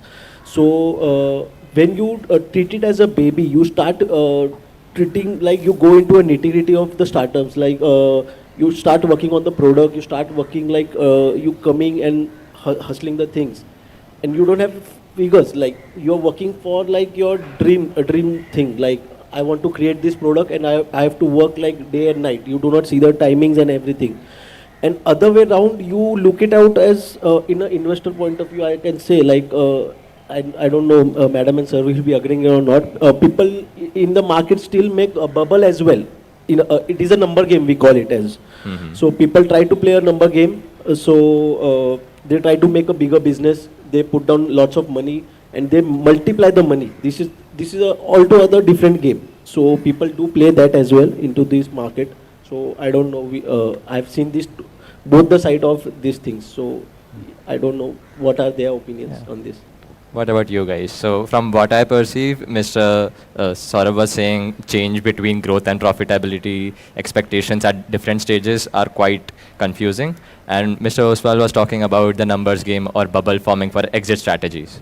What are your insights on all of these? And any additions to increasing changes which founders misperceive? See, it's a very difficult question. I don't know how to answer.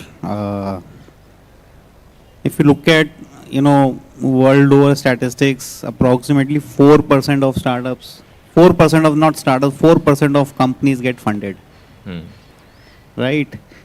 What does that mean? That 96% of the companies still grow, survive, without investors' money, right? So 4% raise करती हैं. So the ability to invest in companies is very limited, right? अभी कल का figure है कि we have around 200,000 startups. अगर मैं ratio लगाऊं 4% वाला तो you know how it, and actually mathematics कर लो उतना ही होगा. 8-9 हज़ार कंपनीज फंड हुई होगी, राइट? करेक्ट. 400 फंड है, हर फंड का आप मान लो एवरेज 5 कंपनी के हिसाब से तो उतना ही आएगा, right? Now every company has a life cycle, right? Somebody invest at the very seed states in भाई साहब के पास में आइडिया है, मैंने पैसे लिख दिए. I know the possibility of success is very limited. अगर होगा तो रॉकेट होगा, नहीं होगा तो it might even not see the light at the end of the tunnel. So we need to understand at what stage you are of your business. Today I focus on deep tech और मुझे पता है deep tech कंपनियों 5 से 7 साल तक तो कुछ होता ही नहीं है. मालूम भी नहीं पड़ता कि ये कंपनी 7वें-8वें साल में जाएगी, प्रोडक्ट आएगा, बिकेगा. तो सेल होना ही नहीं है 8 साल में, तो क्या तो प्रॉफिटेबिलिटी देखूंगा और मैं क्या ही सेल्स देखूंगा, right?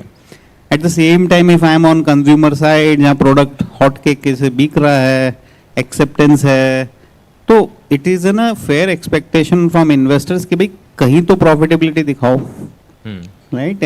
Like you can't just keep building your stories bye distributing free, because जब आपने फ्री दिया है तो सेल्स नहीं है, करेक्ट, राइट? सो अगर वो सेल्स करोगे तो एक्सपेक्टेशंस है कि आपको प्रॉफिट दिखाना पड़ेगा. And secondly, you know, today India is not known for great exits.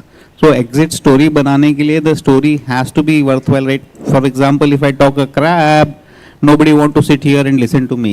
It has to be relevant. Everyone has their own expectations, right? As long as their expectations are met, they will be here intact for 1 hour. The moment लगाना खराब हो रहा है, sideways निकल जाएंगे, right? तो normal layman term पे है. Similarly, when investors are putting money, there are two category of investors. One खुद का पैसा है और दूसरा दूसरों का पैसा है, राइट? आप भी म्यूचुअल फंड में पैसा डालते हो, इसी होप से डालते हो कि वो फंड मैनेजर आपको रिटर्न देगा. यहाँ कोई पैसे नहीं लगा रहा है कि मेरे पैसे डूब जाए. तो भैया एक वीसी जब स्टार्टअप में पैसा लगाएगा तो यही माइंडसेट रखेगा ना कि पैसे बनाने हैं. तो पैसे तो जब बनेंगे जब कंपनी में या तो प्रोडक्ट आएगा या फिर प्रॉफिटेबिलिटी आएगी. So I am not against losses. In fact the category where we fit in, we will always fund losses. तो मुझे लॉसेज से प्रॉब्लम नहीं है. I think it is, you know, team's ability to come out with a product which actually can go like a rocket.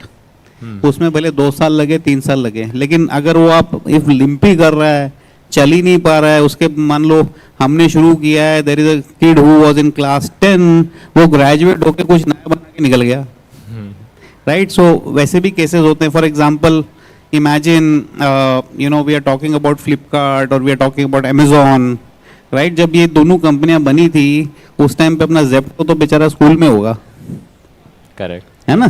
शायद 5th 6th 7th grade में होगा.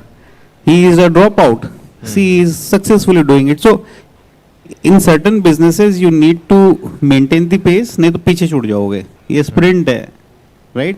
Where as in case of product led company where you are building cut through technology, then I think you can have a longer period. So these are my views, and these views can keep changing every second minute. So मतलब मेरे अभी दिमाग में जो आया उनसे सुना, मैंने बोल दिया. But I think investors are not against anything, but you also need to be, you know, aligned with the prospect of, you know, investors' objective. Yeah, so I'll just add something to what Anilji was also saying. I think just to get the basics right, venture money is not for everyone. It's not for every business, right? Not every money is equal. Correct?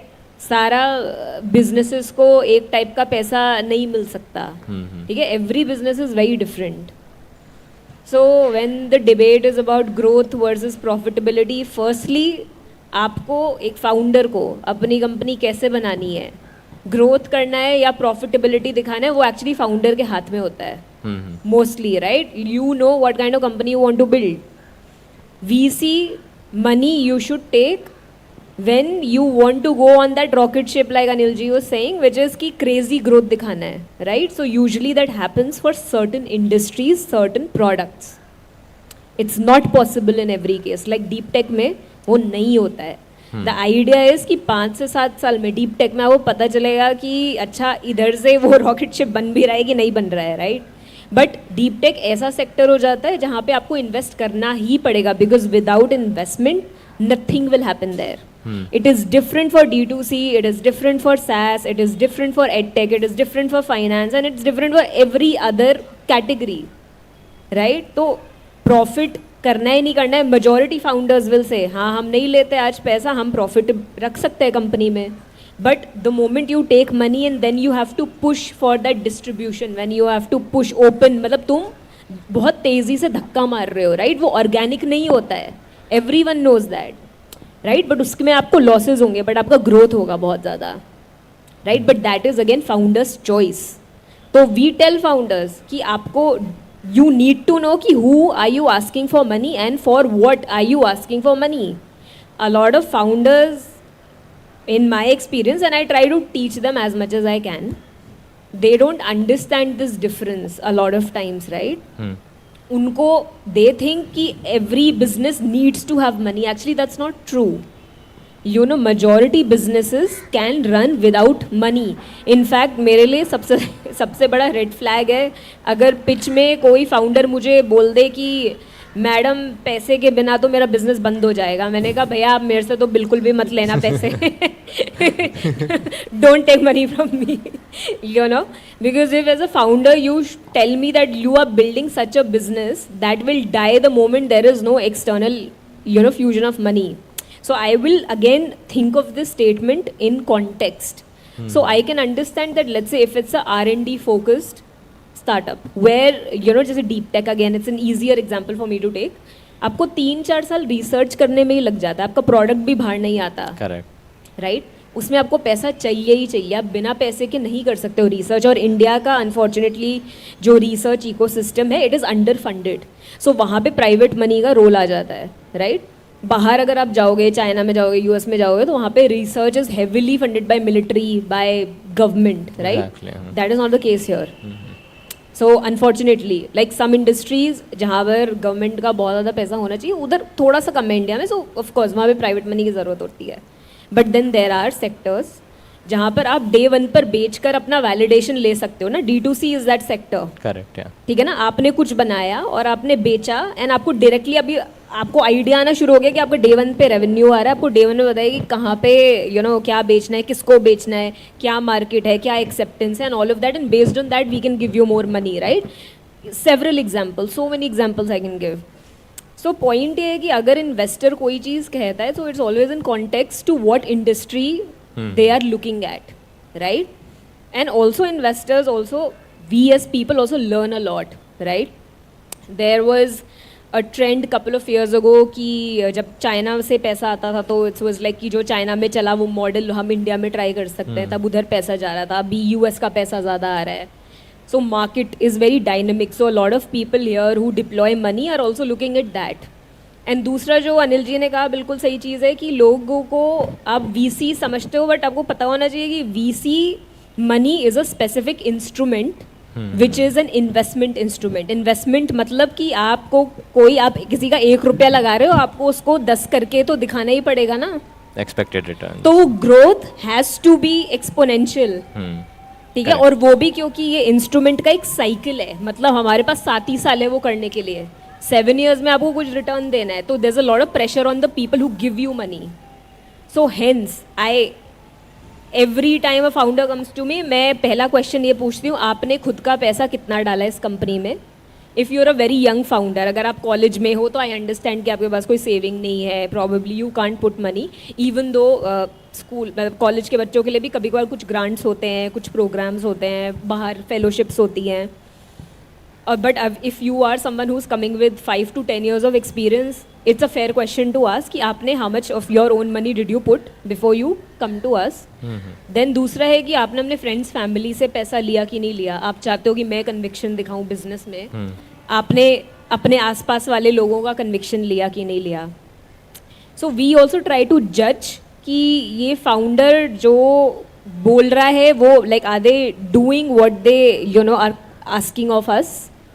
And these are just several things that we look at, right? So I just want to say कि ये जो generic statements are like they come with a lot of context and experience. I will just add up to the madam, like as madam said कि startup, actually she is right on her point कि ज़्यादा पैसा लगता नहीं है startup करने के लिए. If you have ideas, if you have few money, you can do the startups. But what further things are required, because startup तो हो जाता है, सब चीज़ें हो जाती है, but when it comes to like funding or I can say investor or partnership, so India specifically India needs more strategic partners. What I feel like they are investors, they are good investors as well, but what I look out for like is strategic partners. When I say strategic partners, what I mean is someone who can get involved into the things, because everything is not a money power. You need a brain how you need to run the business, because your strategies, planning and everything will take you with a strategic partner. For let's take it as an example. I'm running like you got led a clothing shop. So I need to do it into X. I need to tie with a very bigger brand who already have a 100 outlet. So on a go, I will be opening on a day like a 100 outlet. So that will be like a strategic partner. He can give me a help on that side. See, always giving a money help is not the help. So this is how I feel like strategic partners are also important. I hope she agrees on that thing. Thank you so much. I mean, I don't think I ever implied that partners are not necessary or investors are not necessary. They are necessary, and for different businesses, different requirements.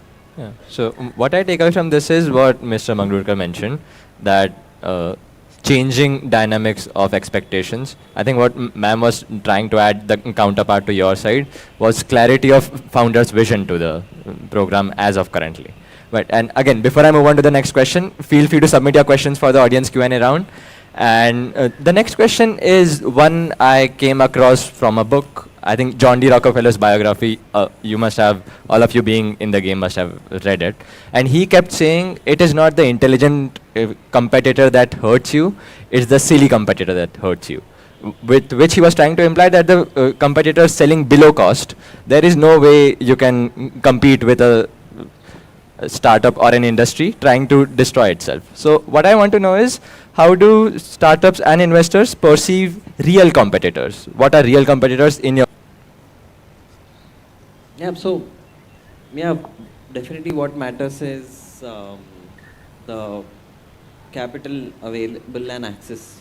You know, there are, let's say, startups, and obviously it depends on the field, but when it comes to our field, scale really matters. With more than 65 million going college students, scale really matters. And the deeper the penetration, the deeper the retention that you have as a product, the much, and with the community-based startup, the more number of students or people are there, the more important it becomes or more useful it becomes for the other people on the community. So the faster you achieve scale, the more defensible you become. So yes, for instance, capital does play a lot of major impact when it comes to like a B2C startup with a community startup specifically.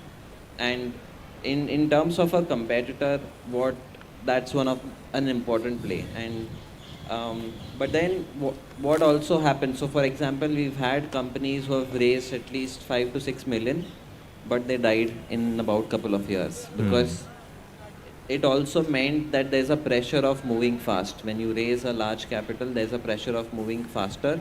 In that sense, you make a lot of mistakes. So, and when the core foundations are not right, if you do not have a product market fit, and if you try to scale very early, it eventually leads to that. So that's something which also is a bane, apart from a boon. If you do not have fundamentals right, if you do not have unit economics figured out really early on, and mid journey you realize after spending a lot of cash, okay, it's not going to work out or it's not going to be feasible, so it's something becomes a disadvantage for sure. So the ideal way to look at it is, when you're building a company, core fundamentals are sorted, values and how much of a value it's giving to the user is sorted. Retention, it should not be a leaking bucket. So that's something that we have seen in the competitors that we've had. They spent a lot, they've like onboarded a millions of users, but all of them went off because retention wasn't strong. So yeah, capital does matter, but what really matters on top of that is the value that it brings the startup to the users that it has. And where do you identify the niche? Again, there are companies who might serve a larger market, but if you do not have the power to sort of serve them, I think a smaller niche with a specific focus is the real way to beat them, or at least get an entry into the market.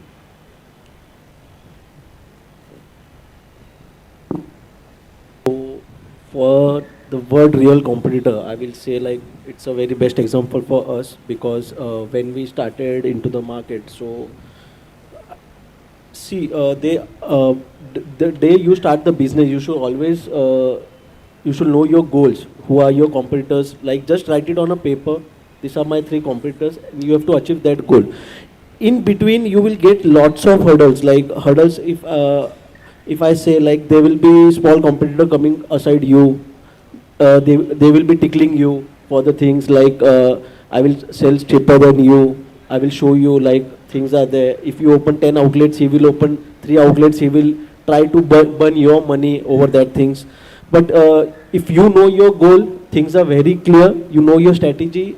If you know your R&D, actually where people do lag into this industry is R&D, because you should always know from where you have started. People have started behind you, so they do not know what hurdles you have already gone through. So it is much easier. You're already ahead, so you need to just focus on your goals and you have to clear that thing, and you will be on your place. So today the reason we are here, that is the only things. Our target is very clear. We have to reach that. So this is the thing. I'll give a very short answer. For me, when as investors we look at competition, it's very simple for me. The competition is someone who's probably making similar solutions and they've identified the same problem, right? A startup is solving a specific problem. And there are other players in the market who have also identified the same problem and they're solving in a similar way or exactly the same way.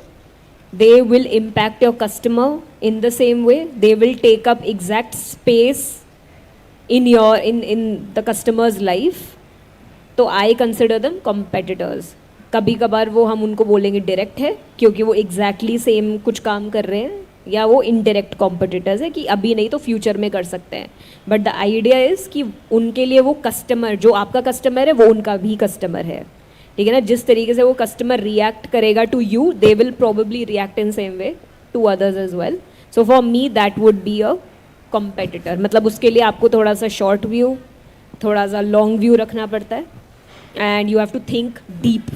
मतलब you can not be narrow कि अच्छा let's say मैं x चीज़ बेच रहा हूँ तो x चीज़ के खरीदने वाले कितने लोग हैं. You have to think of the future also a little bit like 5 years down the line. That's very broad answer from me.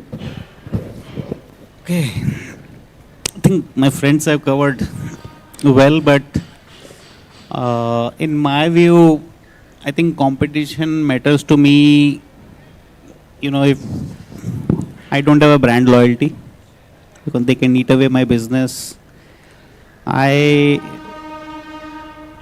It matters to me if I don't have a superiority to the substitutes.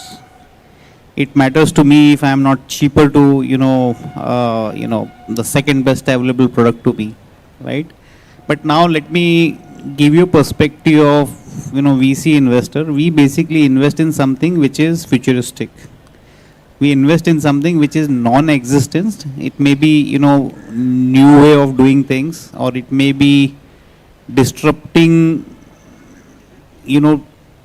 doing something similar but using technology. For example, we all know about microfinance, right? Where a manager will go out, will form a group of people, will make their file, will approve it, disburse it, and keep collecting, right? It's a very cumbersome, lethargic process. But we came across a company which was basically trying to do micro lending using mobile phone. Now imagine if somebody has to go for disbursement of, let's say, 3 lakh loan, and you are doing 300 crore, a month. So 3 lakh to first 3 crore to 30 crore, 30 crore to 300 crore. Now you see, how many number of people you will need and what wider area you would need to cover to do this kind of lending. And we invested in a company which uses technology, and they disburse same kind of loan without a single person going out of the office now, right?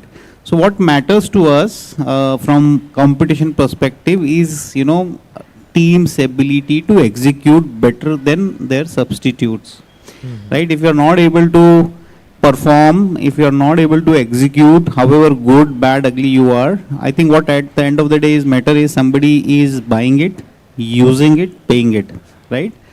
I think I'm not worried about price. If I am able to fulfill the customer's requirement, I think people will still pay more. And let's look at vada pav, right? Everyone likes it, yummy one. I go roadside, you get it for 10 rupees, 20 rupees. Then came all know about Goli Vada Pav. I am sure you guys would know because they had several centers in Pune but not to be seen. And वहाँ पर अपना एक McDonald's burger आता है जो देसी वड़ा पाव है, वो विदेशी वड़ा पाव है तो आलू ही, राइट, ये बेसन में तलता है, वो उसको फ्राई करते हैं, right. Here I am willing to pay 8 times more than the vada pav I get on roadside, right? So competition तो है, but depending what value proposition or what need I am solving for the customer, and I do that consistently and at a scale. I think if that is not there, then I am worried. Thank you. Yeah. Thank you all for your insights. We'd like to move to the final round, which is the audience questions. And the one question I see repeatedly coming up is about the quick commerce industry.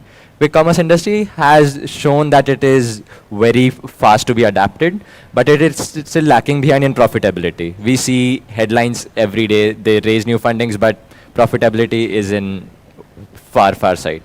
What do you think, can it survive for long enough to become profitable? Because we have seen examples in US where there was similar companies which were adapted by the younger audience, but they did not live long enough to become profitable. Do you think the same would happen in India's culture, or are we headed on a different path? I may have a views, but I'll skip this one. I think this more for these three people, youngsters. I'm more a deep tech investor, so anyway, I don't invest in quick commerce. I mean, like, I don't have so much insights when it comes to quick commerce, but I mean, I can share like personal experiences wise and overall insights from some of the founders who are building in the similar space.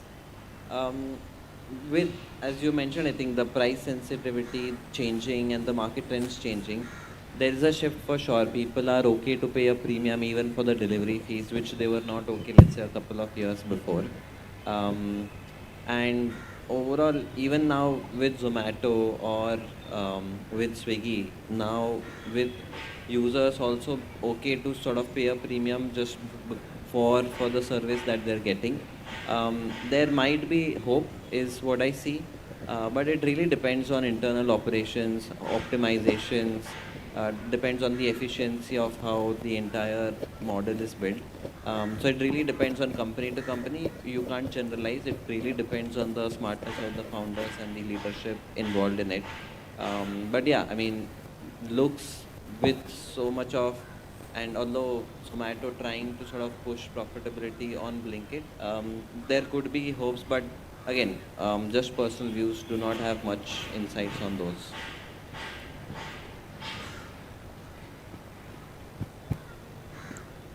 Coming to a quick commerce, like the best example is Blinkit. So we are sitting over here, we need something, we just like on a click, in 5 to 10 minutes we get the things in the hand.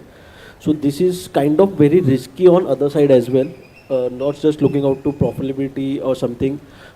Human is risking his life over these things. Like I personally I have not been involved into these things, because I have got these kind of things like, you need to make pizza in 10 minutes. I said, sorry, I cannot make it, because the things you can get in 5 to 10 minutes is a frozen thing, because he needs a travel time, he needs to make a fresh food. So you cannot, chalo, let's consider if you give even a frozen food, heating time at least we need it, for delivering we need the time. So this is not possible in a realistic way. But what people are doing is like, people don't know the background of what the things are happening right now. So there are two sides again, I can say, for quick commerce. You should at least increase the time, and you should only put it for the very necessity things, like medicines are there, because other things are like just for like your lifestyle, that is not required. You can just get up and you can get it from the shop next to you. Or else, if that is required, it will take an hour. That is not going. You're not going to die within an hour. It is not that necessary. Yeah, medicines and these things are very necessary, where people are getting out of the things, like they are not able to control. He is not able to breathe. He needs to take the medicine. So in that case, if things are running out into 15 minutes, that's okay. That is where we calculate as a quick commerce. We can say it as an emergency. Rather than using a word quick commerce, we can say emergency word, and we can utilize into that things. Other than this, quick commerce is very harmful for coming future, because today they are saying 10 minutes, tomorrow they will say 5 minutes to you as well. It's not very long way to go. Tomorrow they will say, I can give you in 5 minutes, and they will risking others' life.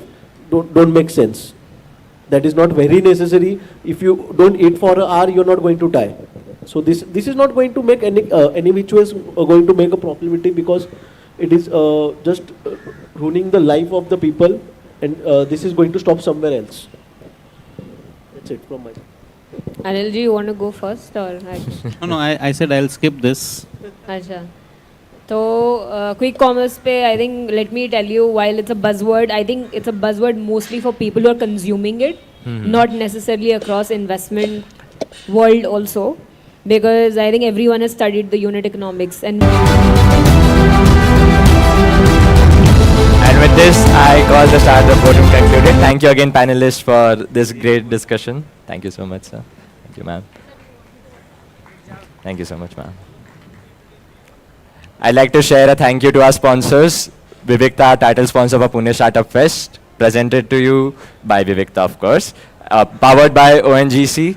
And with that, I'd like to inform you that CXO Conclave is shortly beginning right here in this arena. It's a discussion between all the CXO level. Stopping you before ERP missed orders, slow reports, endless chaos.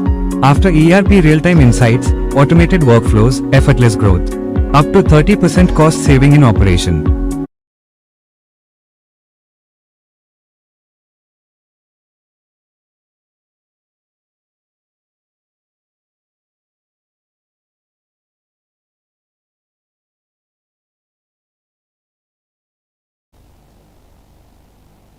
Check, check, check, check.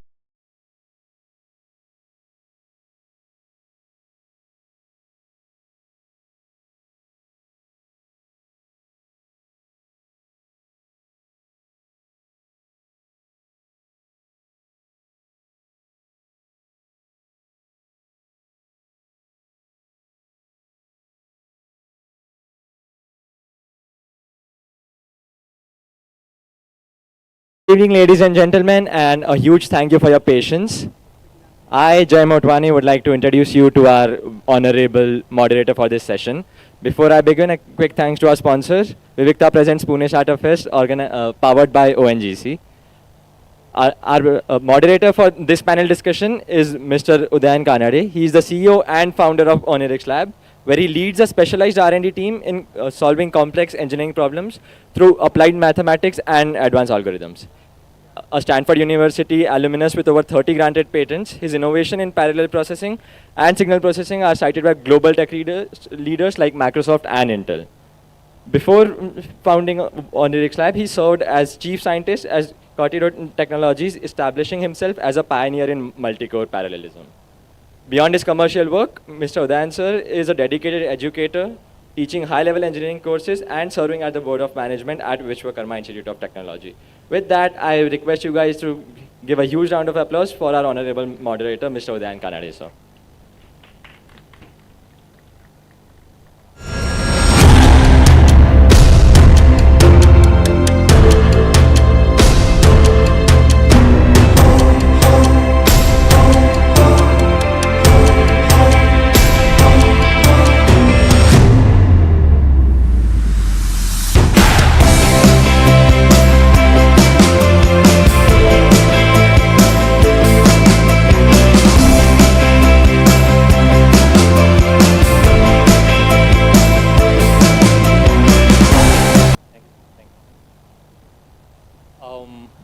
Hello everyone, how are you?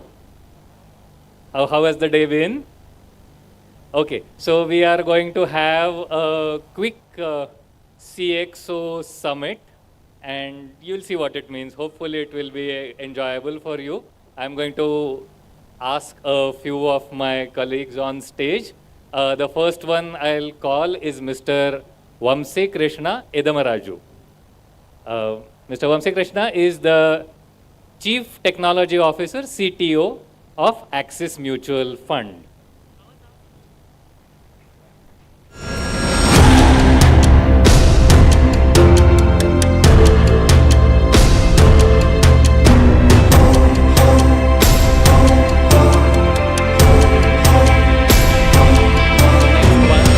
Mr. Devendra Singh Rajput, who is CBO We'll see what that means. CBO of Indira IVF.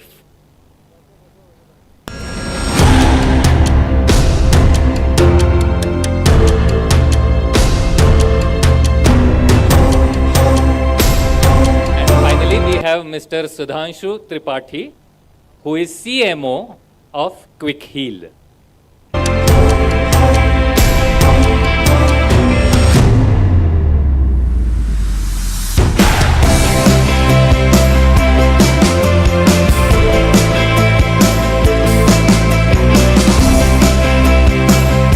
Round of applause for everyone once again. And thank you for joining us. And please take your seats.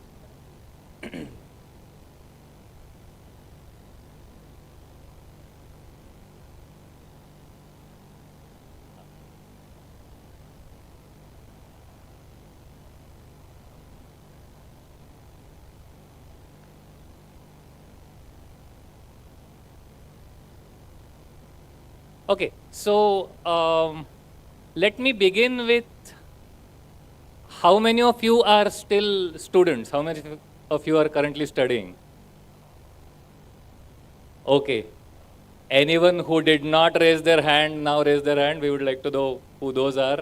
Okay, one person. Okay, okay, that's nice. How many of you are interested in the idea of a startup? How many of you are interested in entrepreneurship? Almost everybody. That's very nice. That's very nice. We hope today to say something about startups and entrepreneurship, even though most of us are from more of a corporate background. So you have had lots of events throughout the day. So this event is like, the big bosses telling us how things happen when the startup has grown a bit and become more corporate. I'm going to invite all my friends on stage to first speak one by one about their own experiences and their own role, and then we'll have a discussion after that. Okay? So the first person I will invite is Mr. Vamsi Krishna. He is the CTO of Axis Mutual Fund. How many of you know what CTO stands for? What does it stand for?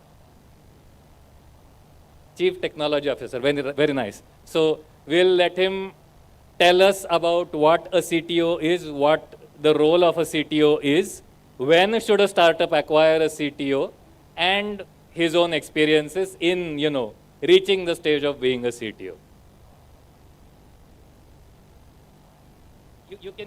You can sit and speak. I'll just. Yeah, I think I'm losing a cross section here. So let me do a standing job, right? So quick intro, my name is Vamsi, much longer name, those of you who follow the James Bond joke, my name falls into that bucket. Generally any application form, the number of boxes that they give can't fit in my name. So it's better to know me as Vamsi. I started my career 23 years ago as a Java developer. Over time, I've gone through multiple enterprises. One quick disclaimer, as much as we are trying to preach about startups, etc., my personal disclaimer, I have now run a startup, but as the saying goes, an old patient is generally better than a new doctor, right? So I've seen a lot of startups, I've worked with a lot of startups, a couple of startups where I've been an employee myself and therefore had the opportunity to see the mechanics of a startup from close quarters, right? Circa 7-8 years ago, I moved into the shoes of the role that I currently do, that of a CTO's role.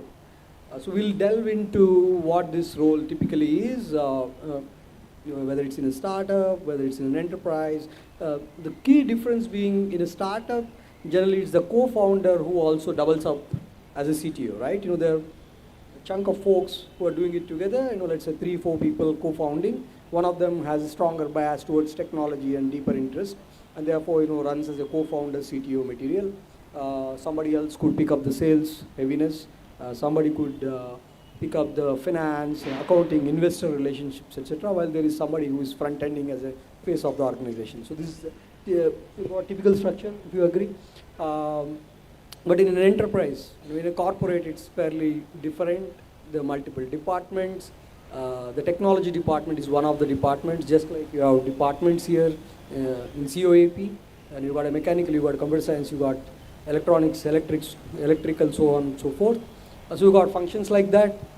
Each of the functions, what we try to do is to align with the overall business strategy. For example, I would be responsible for crafting out IT strategy, but then the IT strategy has to closely stick into the business strategy, right? So we'll delve more, and I will not eat the mic. I'll let the rest of the speakers introduce, and then we'll delve more into the conversation. Thank you so much, Vamsi. Next, I am going to ask Mr. Sudhanshu to speak to us for a few minutes. He is the CMO of Quick Heal. How many of you know the company Quick Heal? Nice, nice. Don't be scared. I mean, they're raising one by one. It's like everyone else seems to be. Yeah, we won't give you like a 5-mark quiz or something. How many know what a CMO is? CMO. What does the M stand for? Short work. Marketing. Okay. What do you think is marketing? In one word, just shout out. Anyone? Awareness. Okay. We'll let him answer whether that's right or not. Awareness. What else? Presentation. Okay. Advertising. Okay. One word. Okay. Cannot be described in one word is the answer from one lady here. Okay. Okay. So please welcome Mr. Sudhanshu, CMO of Quick Heal. Thank you, Udyan. Am I audible? People on the back, are we kind of having a relevant conversation here? I think a couple of questions that Udayan asked, he talked about your area of interest. You all talked about, an interest that you have either in a startup or becoming an entrepreneur. Now, when Vamsi talked about the tech stack and how he kind of manages and drives it, that is one core thing that nowadays, when you're looking at business going digital, that's one of the founding blocks. Similarly, I think Udayan has not talked about himself more, but when he talks about the vision and mission and how do you take it to the next notch is where a CEO comes in picture. And when we hear Devendra speak, he will talk about the core business. But when you have an idea, when you have a product or a service that you want to take it to market, that is where marketing comes in picture. And that's my core role of taking that product or service to the designated set of customers or potential users. Now, that is what marketing does. And I was amazed to look at the response of how many of you know about Quick Heal. Quick Heal is a 30-year-old brand. It traces back its genesis with the birth of antivirus as an industry globally. Now, given that if I look at your median age, will be around 22, 21, I don't know, I don't want to take that guess, but that's heartening to kind of know that the brand is known to you in whatever form and shape, but that kind of gives me a lot of comfort in terms of the kind of effort the marketing teams would have done over this period. So I'm just self-applauding myself. Now, I'm Sudhanshu Tripathi, bring close to 2 decades of experience. I did not start as a marketing professional. I started as a strategy consultant, did it for close to 6-7 years, got into core business of sales, and then transitioned into marketing. And why I did so? Because when you look at strategy, it's more on sitting on the other side, talking about what the market is, how the market should behave, what should we be doing. But when it comes to marketing, it allows you to implement, execute things on ground. And when you do it, you are able to kind of take things to action what strategy proposes. So I wanted to experience that entire value chain, and that's what kind of helped me transition from being a strategy consultant to a marketing professional. Now, how I see marketing, and especially in the context of a business, context of a startup, I think before this, you had a pitch session, you were looking for investors to invest into certain ideas. Now, when they invest into that company or a startup at a particular valuation. Now, how do you kind of determine valuation? There are different methods, but a very simplistic way of determining valuation for an enterprise who is looking to raise funds or hitting an IPO, there are different ways to kind of raise funds. And when you do that, your valuation is a function of your profitability into a multiplier. That multiplier is the magic, because profitability takes a lot of effort, and I think when Devendra talks about how he ensures that the business continues to be profitable, it's a very hard effort to ensure and grow profitability. But when it comes to multiplier, it's the soft aspect. Now that constitute of the contribution from brand, from the quality of management, the team you have, and that is where marketing plays a crucial role. Apart from taking your product and service onto the market, it also helps you increase your valuation. We'll talk more as we kind of take a lesson from others on the panel. So I thank you for being here. Thank you for listening to us, and hope when we get into a conversation, we are able to highlight certain things from areas that you want to know. So thank you. Thank you so much, Sudhanshu. I hope that all of you who are interested in entrepreneurship are learning something from all of these panelists. I am also hoping to learn a lot, because like you, I am also hoping to be an entrepreneur, though I have been for some time. So I can still continue to hope. The third person we will welcome is Mr. Devendra Singh Rajput. He is CBO of Indira IVF. How many of you know the term CBO? Okay. The only person who raised their hand is also the person who is not a student. So students के course में नहीं आया अभी तक CBO, I guess. What is? Imagine what B might be. Come on, take a guess. Wild guess. B. B for business. B for what else? Okay, only. Did he get it right? Yes, yes. He's 3 right. marks for you. Very good. Okay. So, yes, Chief Business Officer of Indira IVF. It's a very unique business as well. It's a business that has scaled very well in the recent years. And he has a lot to do with scaling businesses. We'll hear from him. Right. So, good evening, everyone. So, how are you all? So, I am feeling very enviable, as these are very young kids. And I want to, if God allows me, I will reverse the clock by 25 years. I want to be like you. But today I would like to share a few of my insights so that you can achieve your objectives, you can become entrepreneurs, you can become startup leaders. Some of you might become business leaders in your roles, right? Because you are quite young and you are learning in such a prestigious institute, right? Which might be in top 10 in India, is it right? So I must congratulate each one of you that you are part of such a illustrious and very, very reputed institute. So you should make best out of this learning, right? You should spend maximum time studying here. Gain your skills, gain a lot of knowledge from here, right? So you should thank God that you are one of the fortunate students which are studying here in COAP. So coming back to what Chief Business Officer means. So I handle P&L. P&L is profit and loss for the organization, right? So I wear a multiple hats because a P&L leader has to work cross-functionally. So he has to work with the business, sales, operations, as well as IT, marketing, right? So you need to lead the entire team, right, to deliver desired results, because as an organization we have objectives, right? So we need to reach so much of revenue. We need to have so many of the clinics. In our case, it is clinics.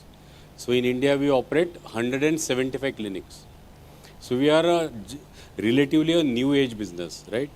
So earlier, this IVF business was never existing 20 years back. So this concept has come very recently, right? So we support the expecting parents to get the child, right? So that is our role in the healthcare. So as a chief business officer, I look after profit and loss. Then we also have run our own pharmacies. So we have a long chain of supply chain. So we need to ensure end-to-end supplies are ensured, how our customers are satisfied, how we can meet the emergencies on time. We also run our own laboratories so that the accurate diagnosis can be provided, because diagnosis is very important, because your treatment cannot start without an accurate diagnosis. So we also run our own labs. We also have our own in-house capability of embryology as well as various cryopreservation. So we use a cutting edge technology to manage our business. So we are the most accredited with the quality standards of Australia, UK, USA, and probably we are the world's largest IVF chain. That I can say very confidently. So coming back to my journey, like you also, I studied in Pune, right? So I studied here pharmacy in Pune University, and after that, I started my journey as a sales and marketing person. And throughout my career, I have been through 16 different roles, because every 2 years I have taken up a different role, right? From sales, then line management, regional role. Then I went to operations. I learned operations. So I was not aware about finance, so I learned about finance, right? Without finance and operational excellence, you cannot succeed as a business leader. So this is the journey I have gone through. And various stages I learned new skills, right? So we will talk more on this, how you can develop your entrepreneur skill, how you can develop your capabilities, how you can adopt new technologies, how you can adopt new skills. So we'll talk about that during subsequent discussions, I think. So thank you so much, Udayan. So I would like to invite you for sharing your experience with the audience. And he is CEO of One RX. So how many of you know One RX? One RX Labs. So they are into mathematical modeling, and they are supporting a lot of multinational organization in Europe, USA. So over to you there. So please enlighten the audience. Okay. Thank you so much. Thanks so much. Yeah, okay. I'll talk a little bit about myself. I usually don't talk about myself. I like to talk about, usually when you see me talking, I'm talking about mathematics or something like that, because I consider myself an applied mathematician. But this is about, CXOs and what do CXOs do. So I will talk a little bit about myself. I graduated from an engineering college in Pune, not the great COEP. I went to VIT, graduated in the year 2000. And then I went to Stanford University, where I studied computational mathematics. After Stanford, I came back to India immediately. That was a strange step at that time, but I didn't think it was strange. My friends thought it was strange. And then I joined what today we will call a startup. The word startup wasn't really famous at that time, so we just said, hey, let's do something. So I and a friend of mine said, let's do something, and then we did something. That went on for 5 years. So 2001 to 2005, I was chief scientist of a company that created a early technology for what is now called GPU and GPU programming. None of these words were invented then. So, we were some of the pioneers trying to do that. Of course, we were too early to the market. There is such a thing as too early to the market. And our technology didn't really become famous. Other technologies, of course, did become famous. Our core thesis may not have been wrong, but how we went about it might have missed the mark. But we had created a great team. And so the first company that I was chief scientist of got acquired by Motorola. Motorola itself got acquired by Google. Everything eventually gets acquired by one of these 4 or 5 companies, I guess. So that happened. In parallel, I started the company that I still run, ONIRX Labs, in 2005. That was a company that was started on the basis of, I am a computational mathematician or an applied mathematician. I love to do applied mathematics, and I wanted to do applications of mathematics for various industries or just for various things. I love to do it. I wanted to do it. No one seemed to be doing it. So I couldn't find somewhere I could join. And so I started this as my second venture, that no one seems to be doing it, let me do it. And so, it was, at first it was just me and another engineer doing what we love. And then some other people joined, some other customers came in, things kept on happening, kept on growing on its own in what's called an organic manner, okay? Sometimes maybe like 4 years ago, right around the time of COVID, an inflection point came in our organization or business. Have you heard the term pivot? Okay. So pivots can sometimes happen because the market shifts. What happened? How did the market shift in 2021? We'll talk about it later on. It's a big market shift. What has happened in the past 3-4 years, which is a big market shift?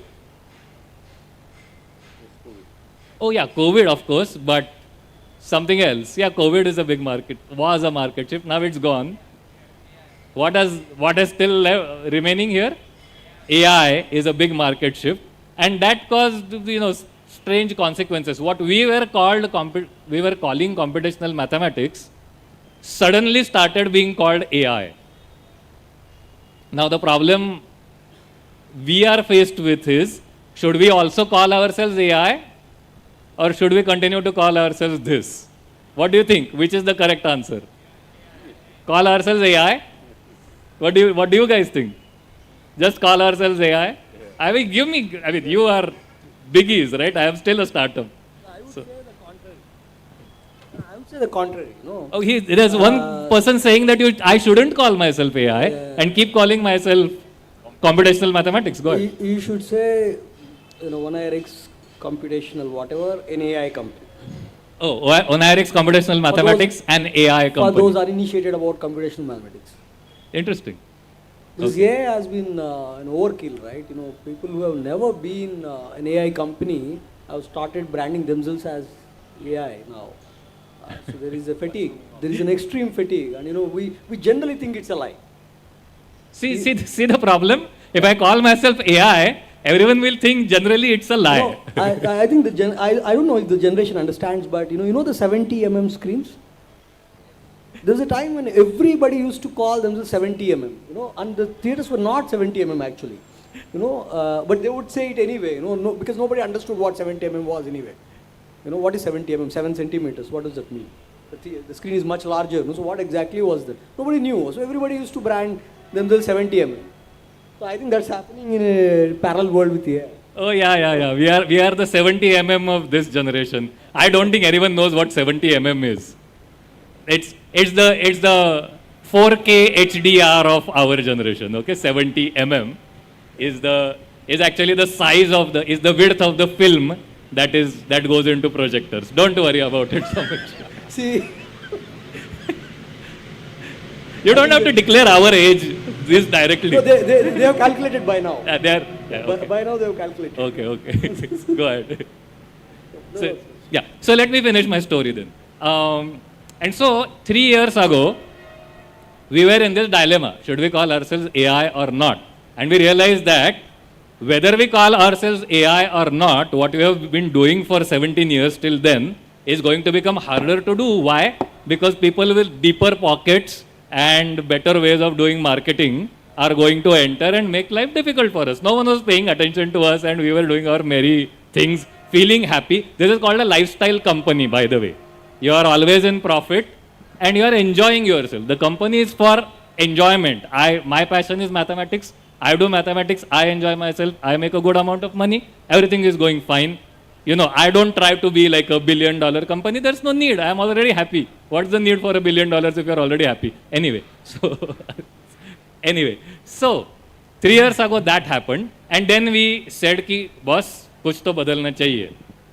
And then, of course, at that time, because everyone was suddenly into this thing, we got a lot of offers to acquire also on their own. We didn't even go out and look.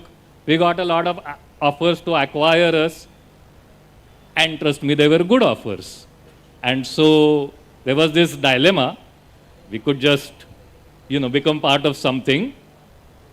And that would be a good thing. Do it for few years, have enough money, enjoy life. And we, the founders, could have done that. That's supposed to be the exit anyway. That's a good thing to do. But then at the same time, we hit upon something that again, after 17 years, we felt passionate about. We are going to talk about passion a bit, all of us. That we felt passionate about, and we felt that, oh, this thing really needs to change. And then from 3 years ago, from 2022 to right now, we tried to execute something which is a very new kind of technology, which we have felt really passionate about, which has been really hard work. Usually we solve customer problems. We do new mathematics in like 6 months at a time, right? We have, our company has done 200 mathematical projects, 50 patents granted in various countries around the world, so forth. Now, and still, this company full of scientists spent all the money they had doing some technology for the next 3 years, which is going to come out 3 months from now. I will not tell you today about it. Keep watching LinkedIn to find out 3 months from now what is going to happen. So this kind of navigation, this kind of pivoting, trying to figure out what to do next, and sometimes it can be a completely different identity. I thought I am a lifestyle company, I am already happy. But now I am a passion-driven company, and for the first time, as a startup founder, with these kids, I am really looking forward to understanding what is marketing, what is business, and what is technology. Well, I know a little bit more, but what these things are, things that I never cared about because the thing was already successfully running on its own. So, and I wasn't worried about this hyper marketing thing. So then what I am saying is, even though I have run a company for 20 years now, I am still on your side. I am a new entrepreneur, just starting out on a new venture and trying to understand from you guys what that really means.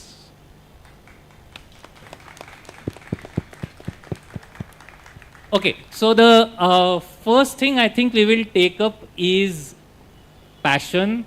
What does it mean? What is its role? And does it have a role at all? Let's ask the audience first. Have you heard this word passion? Raise your hand. Okay. Do you guys feel passionate? Raise your hand if you do. Do you guys feel, okay, those who feel passionate about some specific thing, raise your hand. Those who guys feel passionate in general, raise your hand. Okay. Okay, that's a good point to begin, right? Is passion something general or something specific that you can feel about a particular thing? We all are from businesses that do very different things. Do we feel passionate about our business? Do we feel passionate about our role within the business? How do we define passion for ourselves? Anyone? Okay, let me start.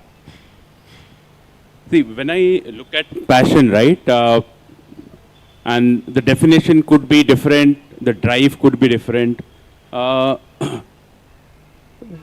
then you talked about, do we feel passionate about the business? Of course. So let me talk a little bit about what we do as a business. So Quick Heal is a cyber security pioneer. Now, what is cyber security? I think we're all connected to digital devices. You are all using internet. Now, the moment you get connected in any form and shape, you are exposed. And what Vamsi might talk about is the attack surface, right? Because the moment you get connected, you are exposing yourself. If you are in an air gap network where you are not connected, there is a cushion. Now, the moment when you look at cybersecurity, and for last 10 odd years, if you look at global risks, cybersecurity has been one of the top risks globally. I'm not talking about India, I'm not talking about a particular country. So it has been a global risk throughout. Now, you also look at the recent geopolitical development. You talk about Ukraine war, you talk about recent Operation Sindoor that happened between us and our neighbor. Cybersecurity has become the fifth frontier. Now, what is the frontier? When you fight, when you get into a fight with a country, for example, earlier we used to have our defense forces go on land and fight a battle. Then we had Air Force who will create a soft landing for the defense forces. And if you're waterlogged, you have Navy coming in picture. Then suddenly we started investing into space. So you have a satellite watching over you. There are different things that happen. So space became the fourth frontier. Now suddenly cybersecurity has become the fifth frontier for every country. A lot of things happen even before you feel that you are in a war situation, which you do not know. Suddenly your electricity goes off, so the grid switches off, your telecommunication network gets wiped off. So today you have a phone number. Tomorrow assume you have nothing because the number which is stored somewhere in a telecom server, that server data gets deleted. Now suddenly you can't talk to anyone. Your entire infra comes to or comes crashing down. Now this is what typically happens when there is a cyber warfare. Now, because cybersecurity is a risk, cybersecurity has got multidimensional. Now, it has tremendous impact on humanity today. And that is what, because it has tremendous impact, and that is a drive where we as a custodian of cybersecurity, I can claim it from an Indian perspective, that I am the custodian of cybersecurity when it comes to India, made in India for the world. So I feel accountable to protect people, protect country, protect the critical infrastructure, and that is the passion that brings us back to business. We continue to do business the way we do, and that is something that also drives me to work. So every day, everything is very interesting. It's so interesting, and every time you uncover things which are unheard of, unknown. So that is one element which continues to drive my passion to work. Now, I am a marketer, I talked about it. Now, the moment you talk about marketing, it expands your purview, you unlocks different segments, sectors, countries. Now, that is something when you do for a brand, you are creating awareness, you are creating equity for the brand. Now, that is something that you do and unlock value. And that value unlock continues to drive me. So I talked about the business, I talked about the role. So definitely, I'm very passionate about these aspects. And if I look at my last few years, what has continued to drive me is the intersection of technology and human impact. So how technology is being used to create human impact, that has been a driver, and that has been the enabler of my passion. I hope it was a long answer, but I thought of answering it in detail. Thank you. What I got to learn from that is, how well someone can articulate the vision for what they are out to do. I mean, I had never realized, and I now feel passionate about the fact that as a large country,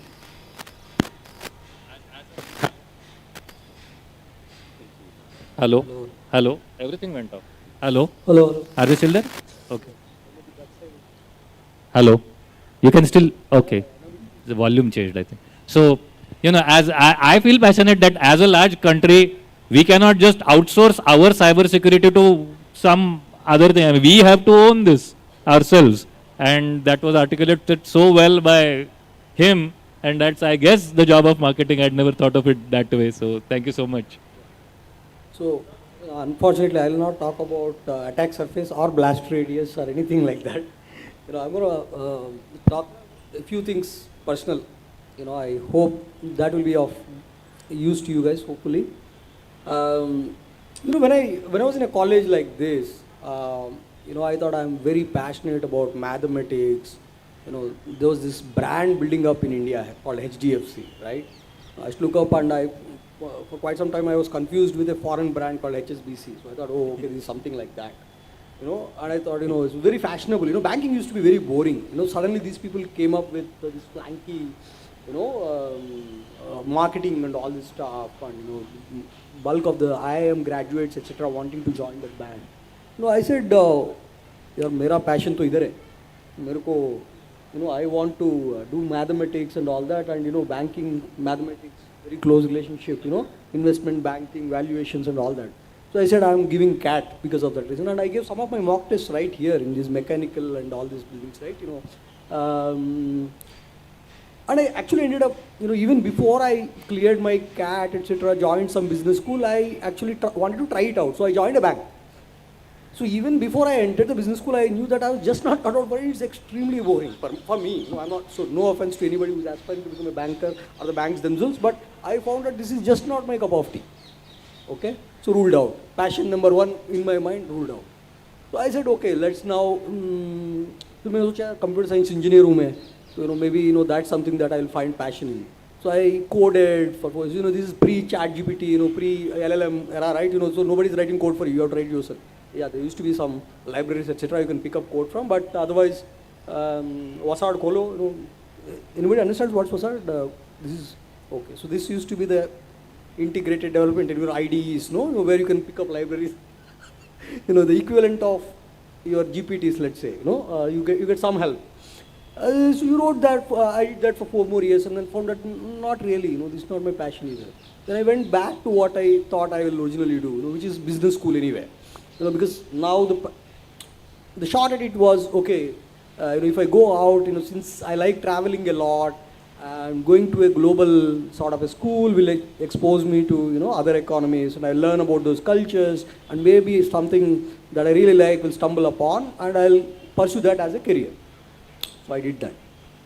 And I've been doing something or other like that for the last 23 years, including what I do right now. What I realized is that, the multiple things that you can do, there's only one life, right? What is your jargon? YOLO. So there's only one life, right? The multiple things that you can do in one lifetime, right? I think it's too short to just stick on one theme and say, I'm going to do this for 100 years, right? So I wanted to figure out what I am, and every 5-6 years, there's something new that I figured that I like it. Sometime during my 30s, I thought, I like investing a lot, money, nobody, who hates money? Making money, investing into stock markets, etc. Then I said, okay, I should join a company which is into capital markets, and I do tech for them, so I enjoy both. No offense, but I figure out that tech is much more boring on that side of the table, because everything is off the shelf. You have Bloomberg, you got Reuters, you got FactSet, etc. Everything is off the shelf. So आप कुछ करते नहीं हो. Okay. So what you might think today is my passion and this is what I'm going to live with, etc., will change every 5 years. They say, every 7 years you are a new human being because your cells die and you have got new cells inside your body. So you're a new human being yourself every 7 years, biologically, physically. So I think this is also mentally. You change. The idea is to be open to new things, be constantly learning, etc., etc. The latest example with which I will end this and hand over to him is 1.5 years back, I thought, boss, बहुत साल काम कर लिया मैंने, क्या उखाड़ा मैंने, did I actually make some money, what did I do, can I really even afford a retirement, even if it's a passive retirement for 1 year, 1.5 years. So I did some quick Excel work and I figured that कुछ साल मैंने काम नहीं किया तो कुछ होगा नहीं, बिरयानी खा सकता हूँ, I can do quite a few things and I can survive. Then I said, passion तो traveling है, and this place on the western coast, Udupi, I'll find a home there and I will live there. I'll enjoy life, I'll not work for some time, and then if I really get bored, then I'll come back to work. So the idea was to do that for a few years, not months or weeks. And then I returned to my office exactly on the 11th day. So then I realized that my passion was what I was already doing. So sometimes, you'll have to really push yourself to find what that passion really is. So there goes passion, right? You'll have to test yourself, you'll have to try your approaches, and then you'll stumble upon what is right for you. There's no such thing as, okay, this thing is doing really well out there in the market, and therefore I'll do that, etc., etc. You'll have to test yourselves, is what I would say. And as long as you're open to learning new stuff and all that, you'll find passion, thrill, everything else. That's a great answer. It was very nice, and I loved the thing that sometimes something has to shock you for you to realize you already do what you love. It resonates with me. This has happened quite a few times to me as well. So wonderful. Thank you so much. Wonderful deliberation, and he presented very engaging way. So thanks, Vamsi. So my passion is growth and making healthcare more accessible. So because it helps to make my both the passions together. Because growth, when you grow, means I try to grow the access to the healthcare. Because India, as you know, is in healthcare indices, I think we are still quite low, right? Our doctor ratio or our hospital beds ratio or access overall to the healthcare. If you go beyond 50 kilometers from Pune, you won't get a decent hospital or you won't get a good diagnostic center, right?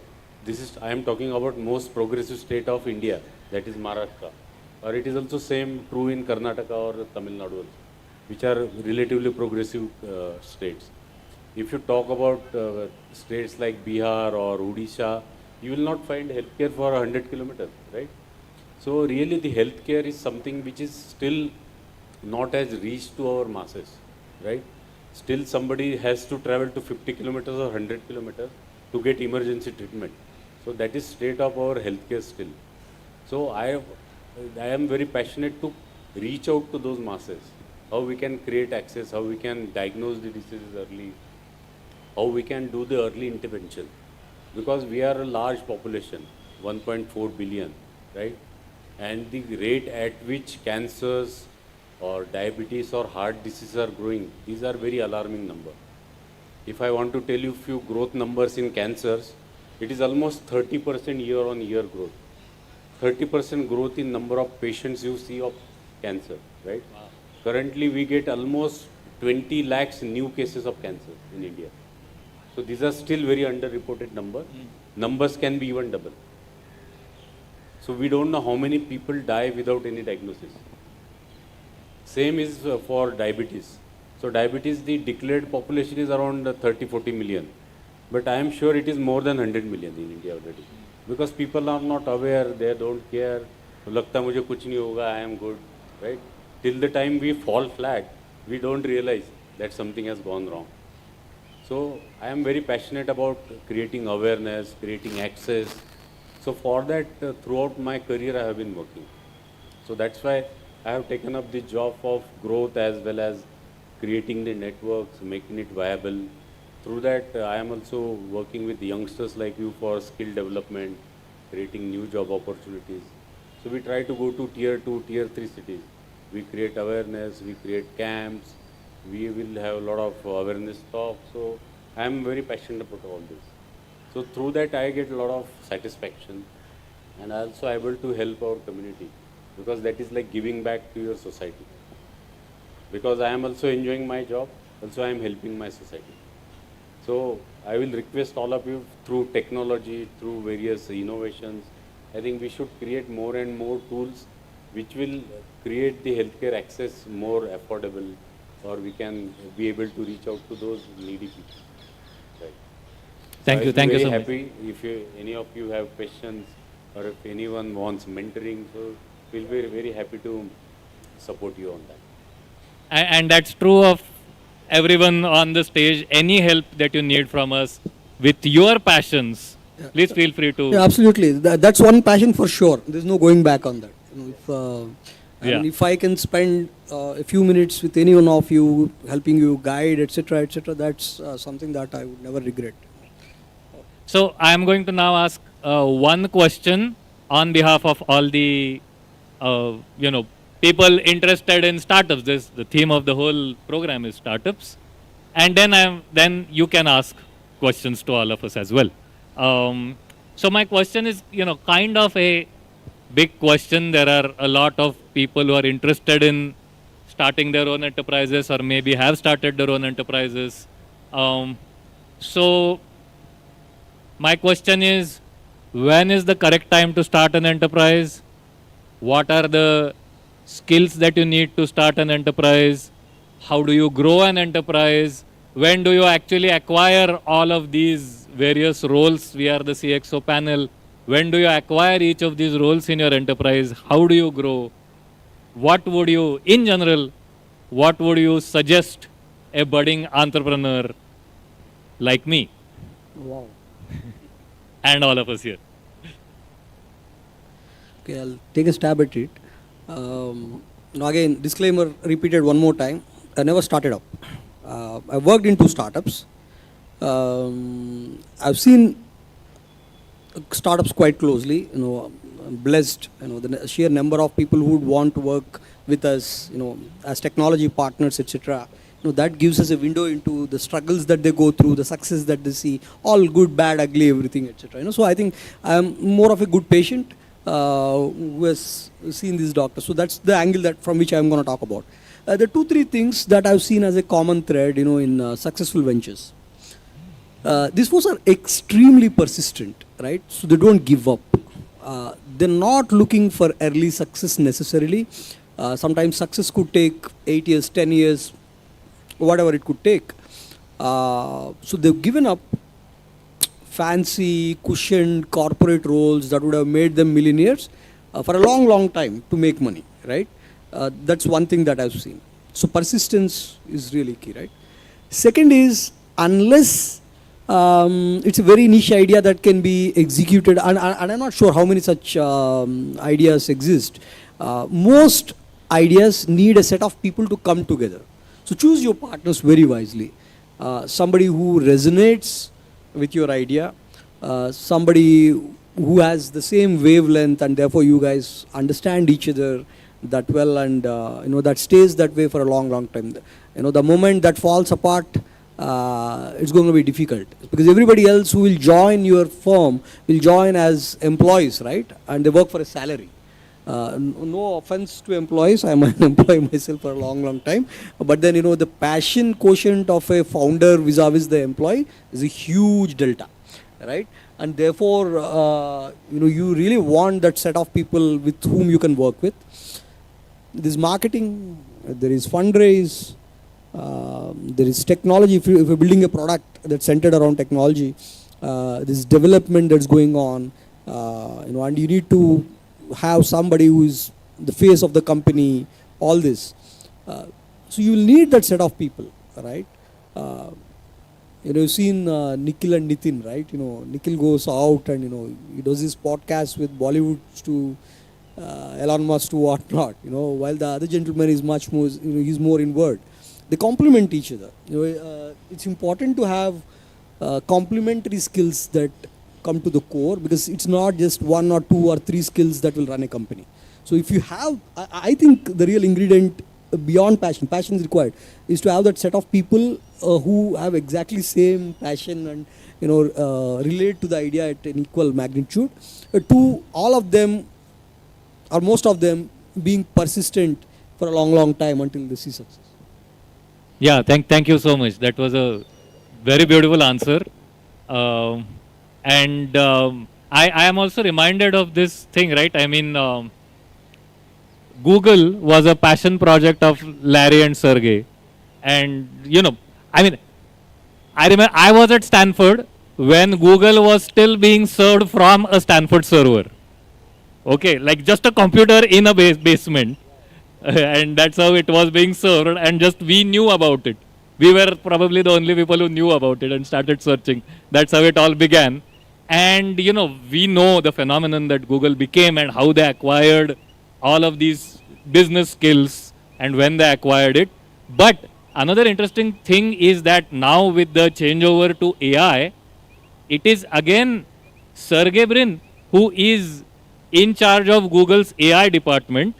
And, that's not just for show. This person sits day and night and codes day and night in and is responsible for Gemini, which is one of the big AI models, himself. So this kind of passion never dies. Maybe it always renews itself. Maybe the Sergey we know today is not at all the Sergey from college, because, every 7 years, every person is entirely new.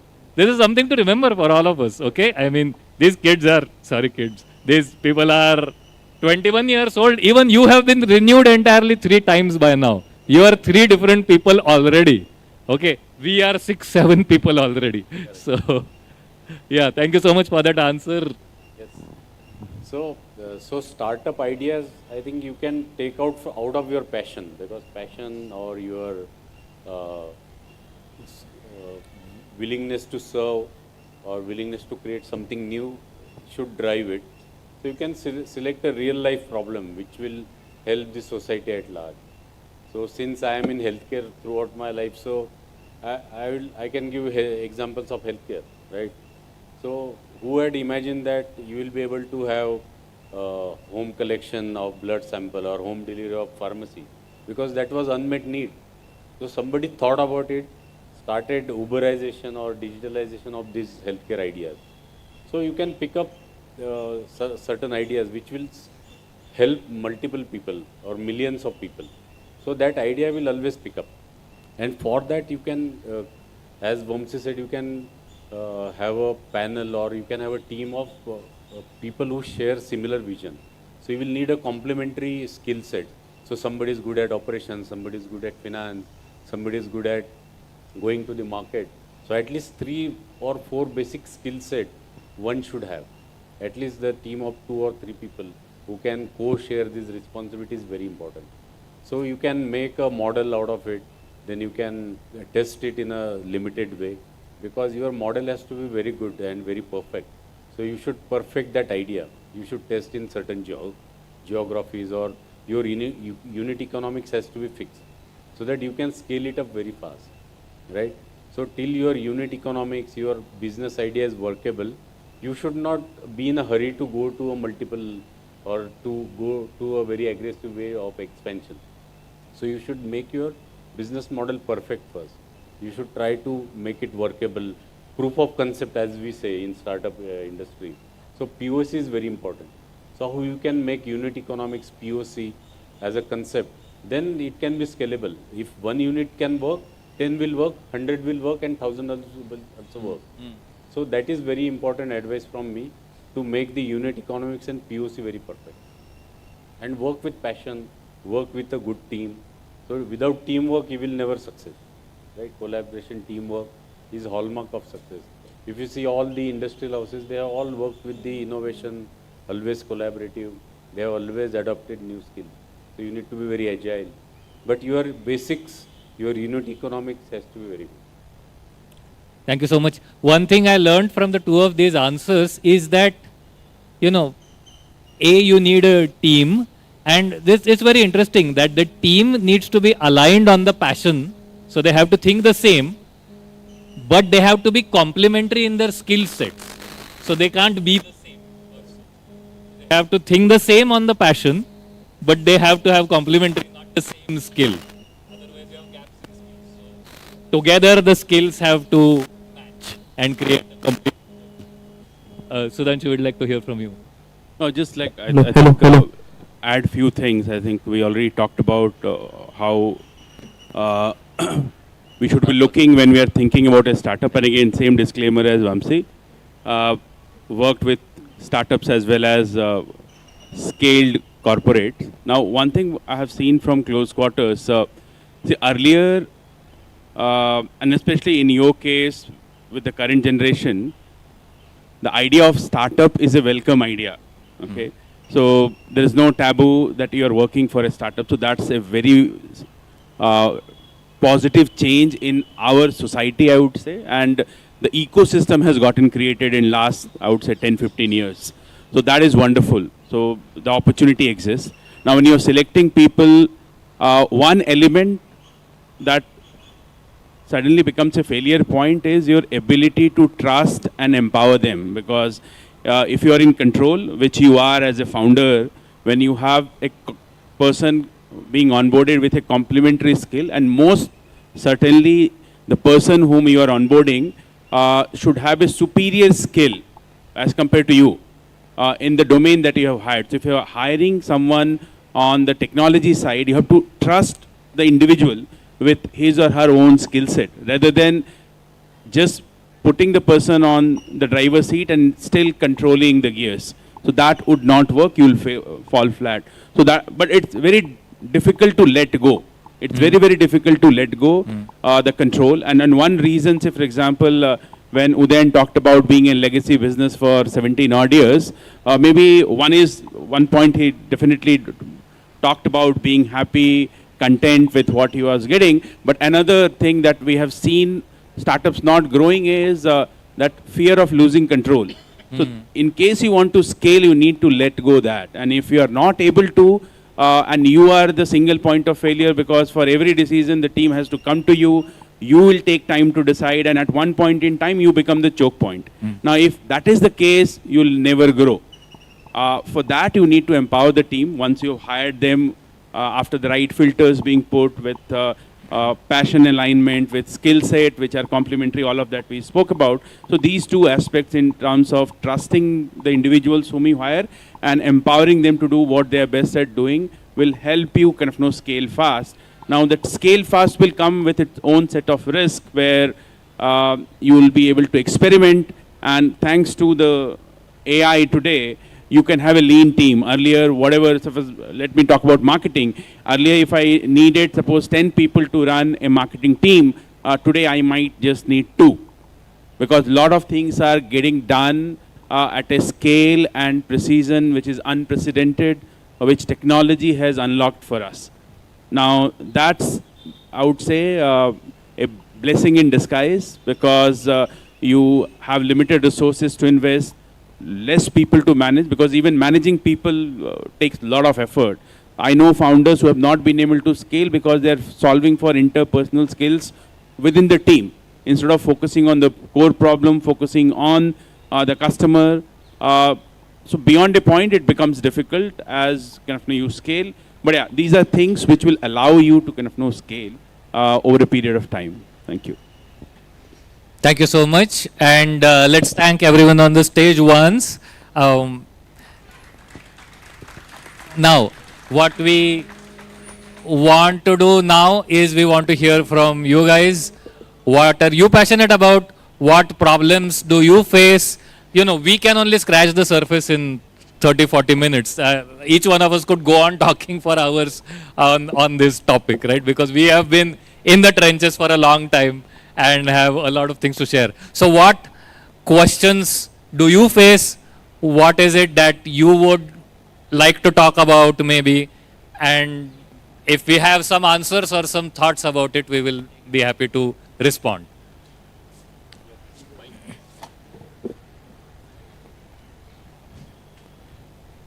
So much, sir. How do I visualize startups? It's like an articulation, a lot of thought channelized into a mission statement. Like there's a lot of words, I get it. I'm a first year student here at COEP pursuing electrical engineering. And the thing is that to not boast about myself, that anything that I have picked up, like I find interesting, I do pretty good in that. So the thing is that I lack a lot of clarity of what should I do. And the thing is that a college of mine, COEP provides a lot of exposure. Anything that I want to pursue, there is already a club existing for that. So the thing is, how should I articulate those thoughts, or how should I articulate all of my different things? For example, I like biology, I also like maths, I like playing an instrument, I also like the core subject or the core philosophy electrical. So how do I articulate all of this, get some clarity, and be a better person in the upcoming next 4 years? I mean, my short answer would be that it's too early. You're still in your first year. You should be exploring. And partly my answer is also you should be exploring your whole life. But of course, you should also figure out what your focus is. So we'll let people answer how to find your focus. Yeah, I thought that lengthy answer that I had for one of those questions was that, right? Try everything. Try one at a time. You will realize that probably half of them are not actually passions, but you thought they were.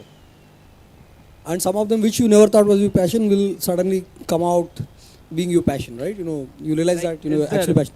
Is there any thumb rule that exists that we should give so much time for, and like invest so much time into something and then back off, understanding that this is not something that you want to do?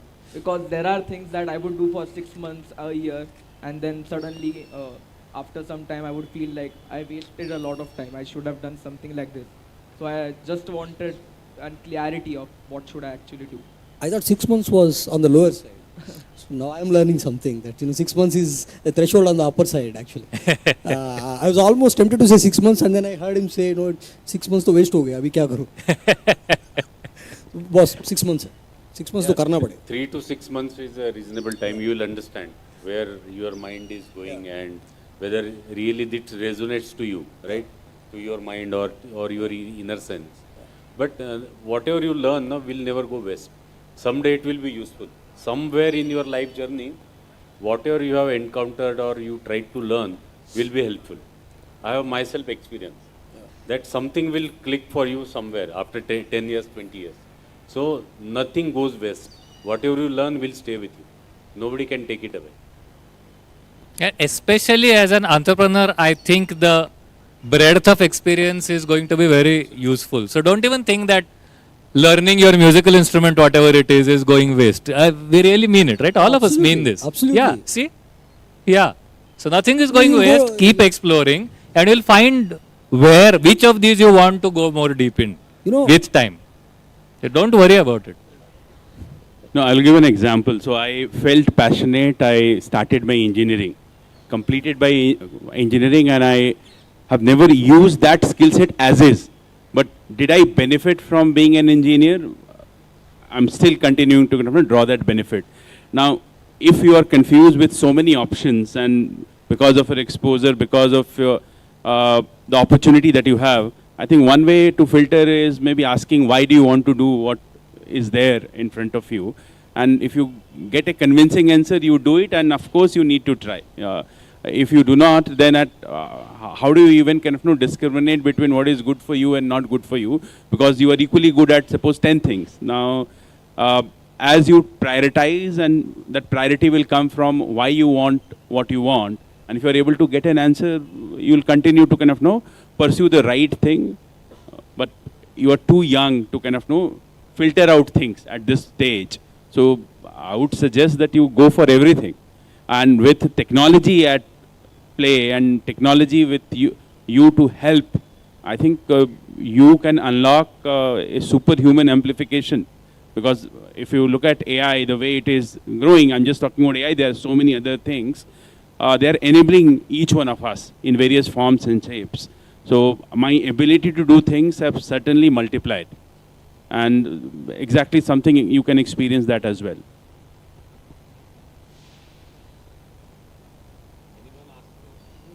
Hello. Anyone more? Any questions? Who is next one? That's it, yes. Hello sir, hello everyone. My name is Abhijit. So this is a follow-up question to what Vamshi sir was saying and what Devendra sir was saying. So you told us that you should have people along with you when you are moving forward. Okay. So I have been into a couple of startups. I've been working. I know how to scale a startup, how to work there. I have known the management in and out. Okay. But I have worked into a set practice already. I don't know how to start it from scratch. My question is really simple. How and where to find the people who are passion-driven like you? Like, how to find those people? Like Vamshi sir said that you should have people around you who think like you.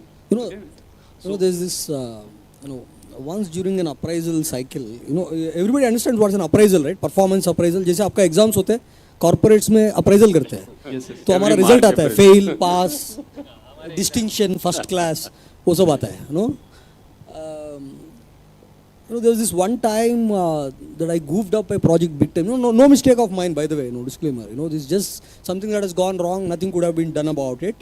The huge contract failed. Some crores of rupees got burnt. Obviously, you'll have to rub off on me. Even if it's my mistake or not. This was project that I was running. It got rubbed off on me. My then mentor told me something wonderful that stays with me till now. Okay, what are the ingredients to success? You make a pill. There's ingredients to it. No, so success का कुछ ingredients define करते हैं. What are the ingredients? Hard work. Agree. Hard work. Passion. Talent होना चाहिए. Skill, talent. और क्या होना चाहिए? Consistency, dedication. Okay. Yeah. You're missing the biggest ingredient yet. Smartphone. Smart work, okay? You're still missing the biggest ingredient. So learning for failures. Discipline, no. Learning. ये सब चाहिए पर So failures are necessary for learning. So that is. ingredient नहीं है वो. Biggest ingredient. Luck. The hidden factor of chance in everything that you do is so undervalued, it's so underrated. Okay? You know, Amitabh Bachchan could have been on a different train on the day that he got the call for the movie, right? Everybody talks about his talent, pursues this, that, etc., etc. Nobody talks about the fact that he was on that very train where there was a signal, etc., and he actually could take that call, right? So this is something that you do not have control of. So the short answer to what you asked, how do you find those people? There is a strong factor of love. But you know, if you are consistently hardworking and you're persistent, the chances are the cosmos will work it out for you. Correct. The luck will work in your favor. And if you are sheer lucky, but you don't have hard work and you're extremely talented, you're not talented, you don't work hard, but you're extremely lucky, the chances that the luck won't play its part. So luck is still a big ingredient, and it will come your way when you are consistent, persistent, etc., etc., and you will find those people around you because you're constantly thinking about that. You're constantly thinking about this manifestation, right? Today's terms. You're constantly thinking about what do I do? How do I find that right marketeer for me, right guy who can raise funds for me, the guy who can take me to the road shows, etc., etc., who can build that product for me? You will find those people because you're constantly thinking about it. This is one thing that you wake up with, you breathe it, you sleep with it. That's one thing always on your mind, and you're gonna find it. Okay, so it was quite an unexpected answer, but it was necessary. Thanks for that. Yeah. Like how can I increase your luck, like chances of getting lucky? So I mean, one thing I think what he's saying is that if you don't throw the dice, you will never be lucky. Correct. Keep throwing the dice till you get a 6 and start. Right? I mean, Ludo. But you see the point, right? I mean, you have to keep trying and keep on thinking whether this works in your favor. The fact you want to find these people makes you talk to a lot of people. Yeah. You go to a canteen, you talk about this idea.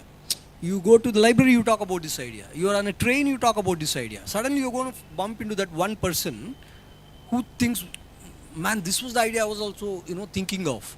And then you figure out that you have similar interests, similar skills, similar talents, etc., etc. He has a slightly different orientation in one field that you don't have, and then you see that you're a Janta. It doesn't necessarily have to come from the walls of COEP.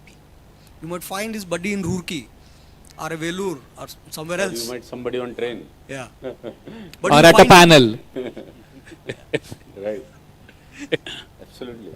So I think you should be passionate about it, and you should keep working towards it. So automatically you will attract people who are like-minded. They will come to you, or you will bump into them, right? So universe will always help you to get right people. If you have right ideas to solve, if you are passionate, if you are honest about solving the problem, you will definitely get the support from the universe. So the luck, I will say, is a manifestation, or it is attracting right-minded people. So if you manifest, or if you are so passionate about that idea, you'll automatically get people who will support you. So one thing that you definitely need to do because here you need people you want to work with. So one is you are seeking help. Now help comes to you when you shout out, right? So you need to continuously kind of know what Vamsi talked about, or what Devendra talked about. You need to call out. And same again, the problem is not different for you or for a big company. When they need people, they advertise, they talk, they have built a community. That is where they kind of seek, hunt, and then filter. And when it's just like courtship, they get into courtship. If you look at the recruitment process of any organization, there's so many rounds. So that is the courtship happening, right?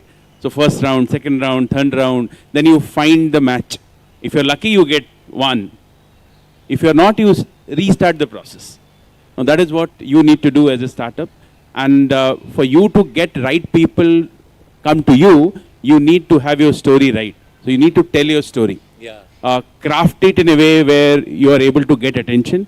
if you're able to tell your story right, you are able to shout out for help, and you have that persistence that you wait for the right candidate, you will get all your buddies. Thank you, sir.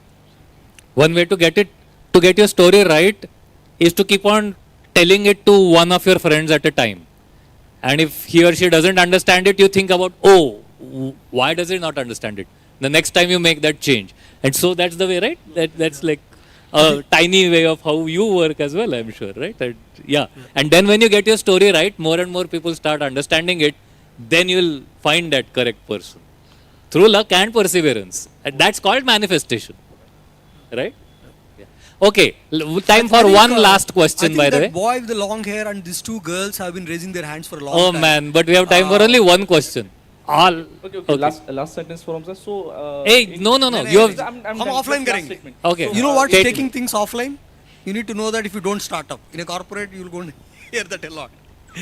We'll be here हम नीचे after. आएंगे और बात करेंगे. Wish you a good day. Thank you so much. Thank you. We'll be here for some We are time, here, and buddy. you can all come up Yeah, and ask us more things. Thank you for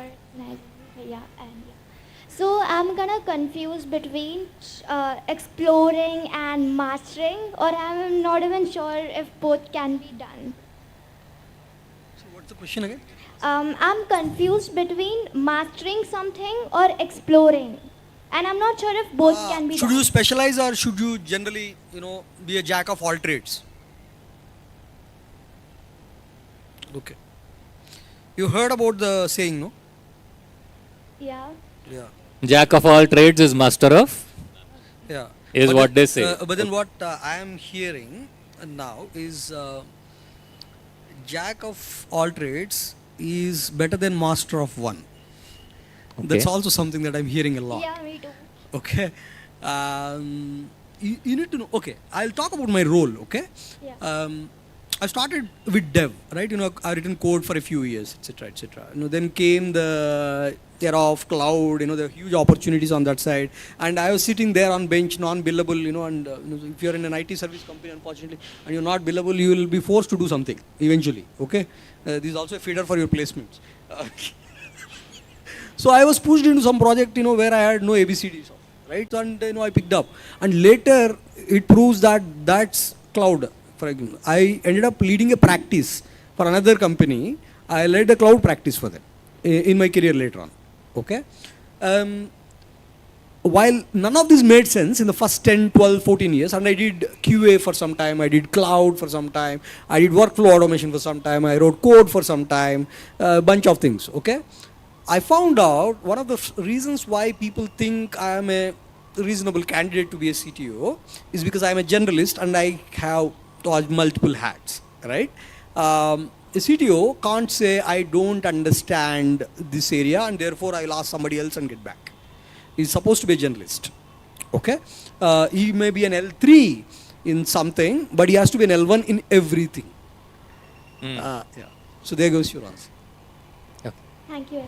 So, very practical.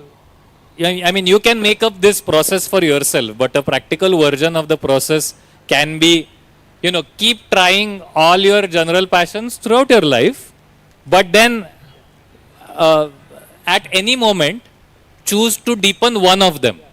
And don't think too much about which one. We get into analysis paralysis. What would be my passion? You can't know in advance.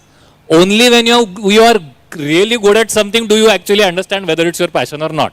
So, choose something, whatever it is. And for the next 6 to 8 months, go after it like crazy.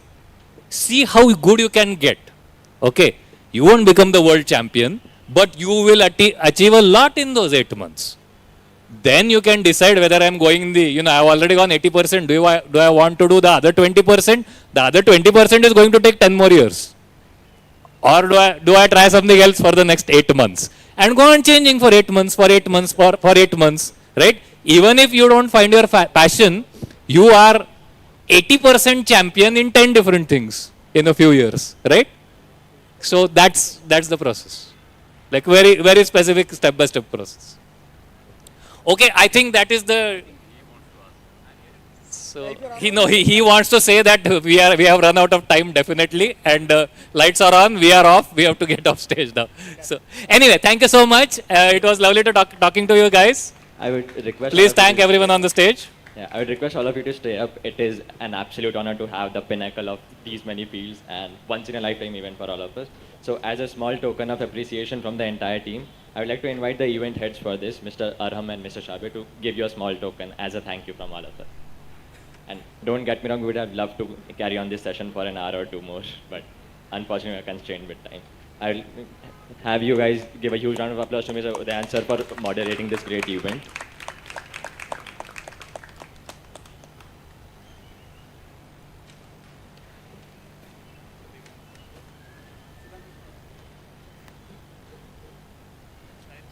Thank you so much, Sudhanshu sir, for all of your insights from the cybersecurity industry.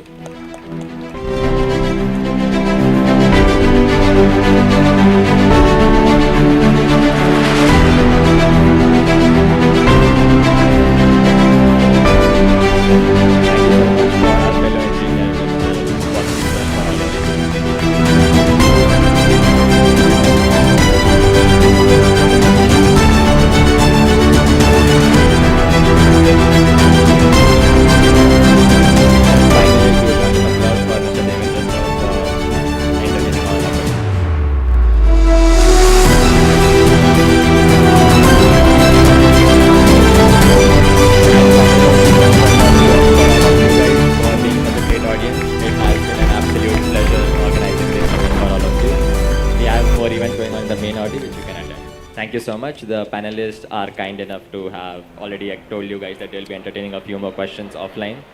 So yeah, feel free for those as well. Thank you so much.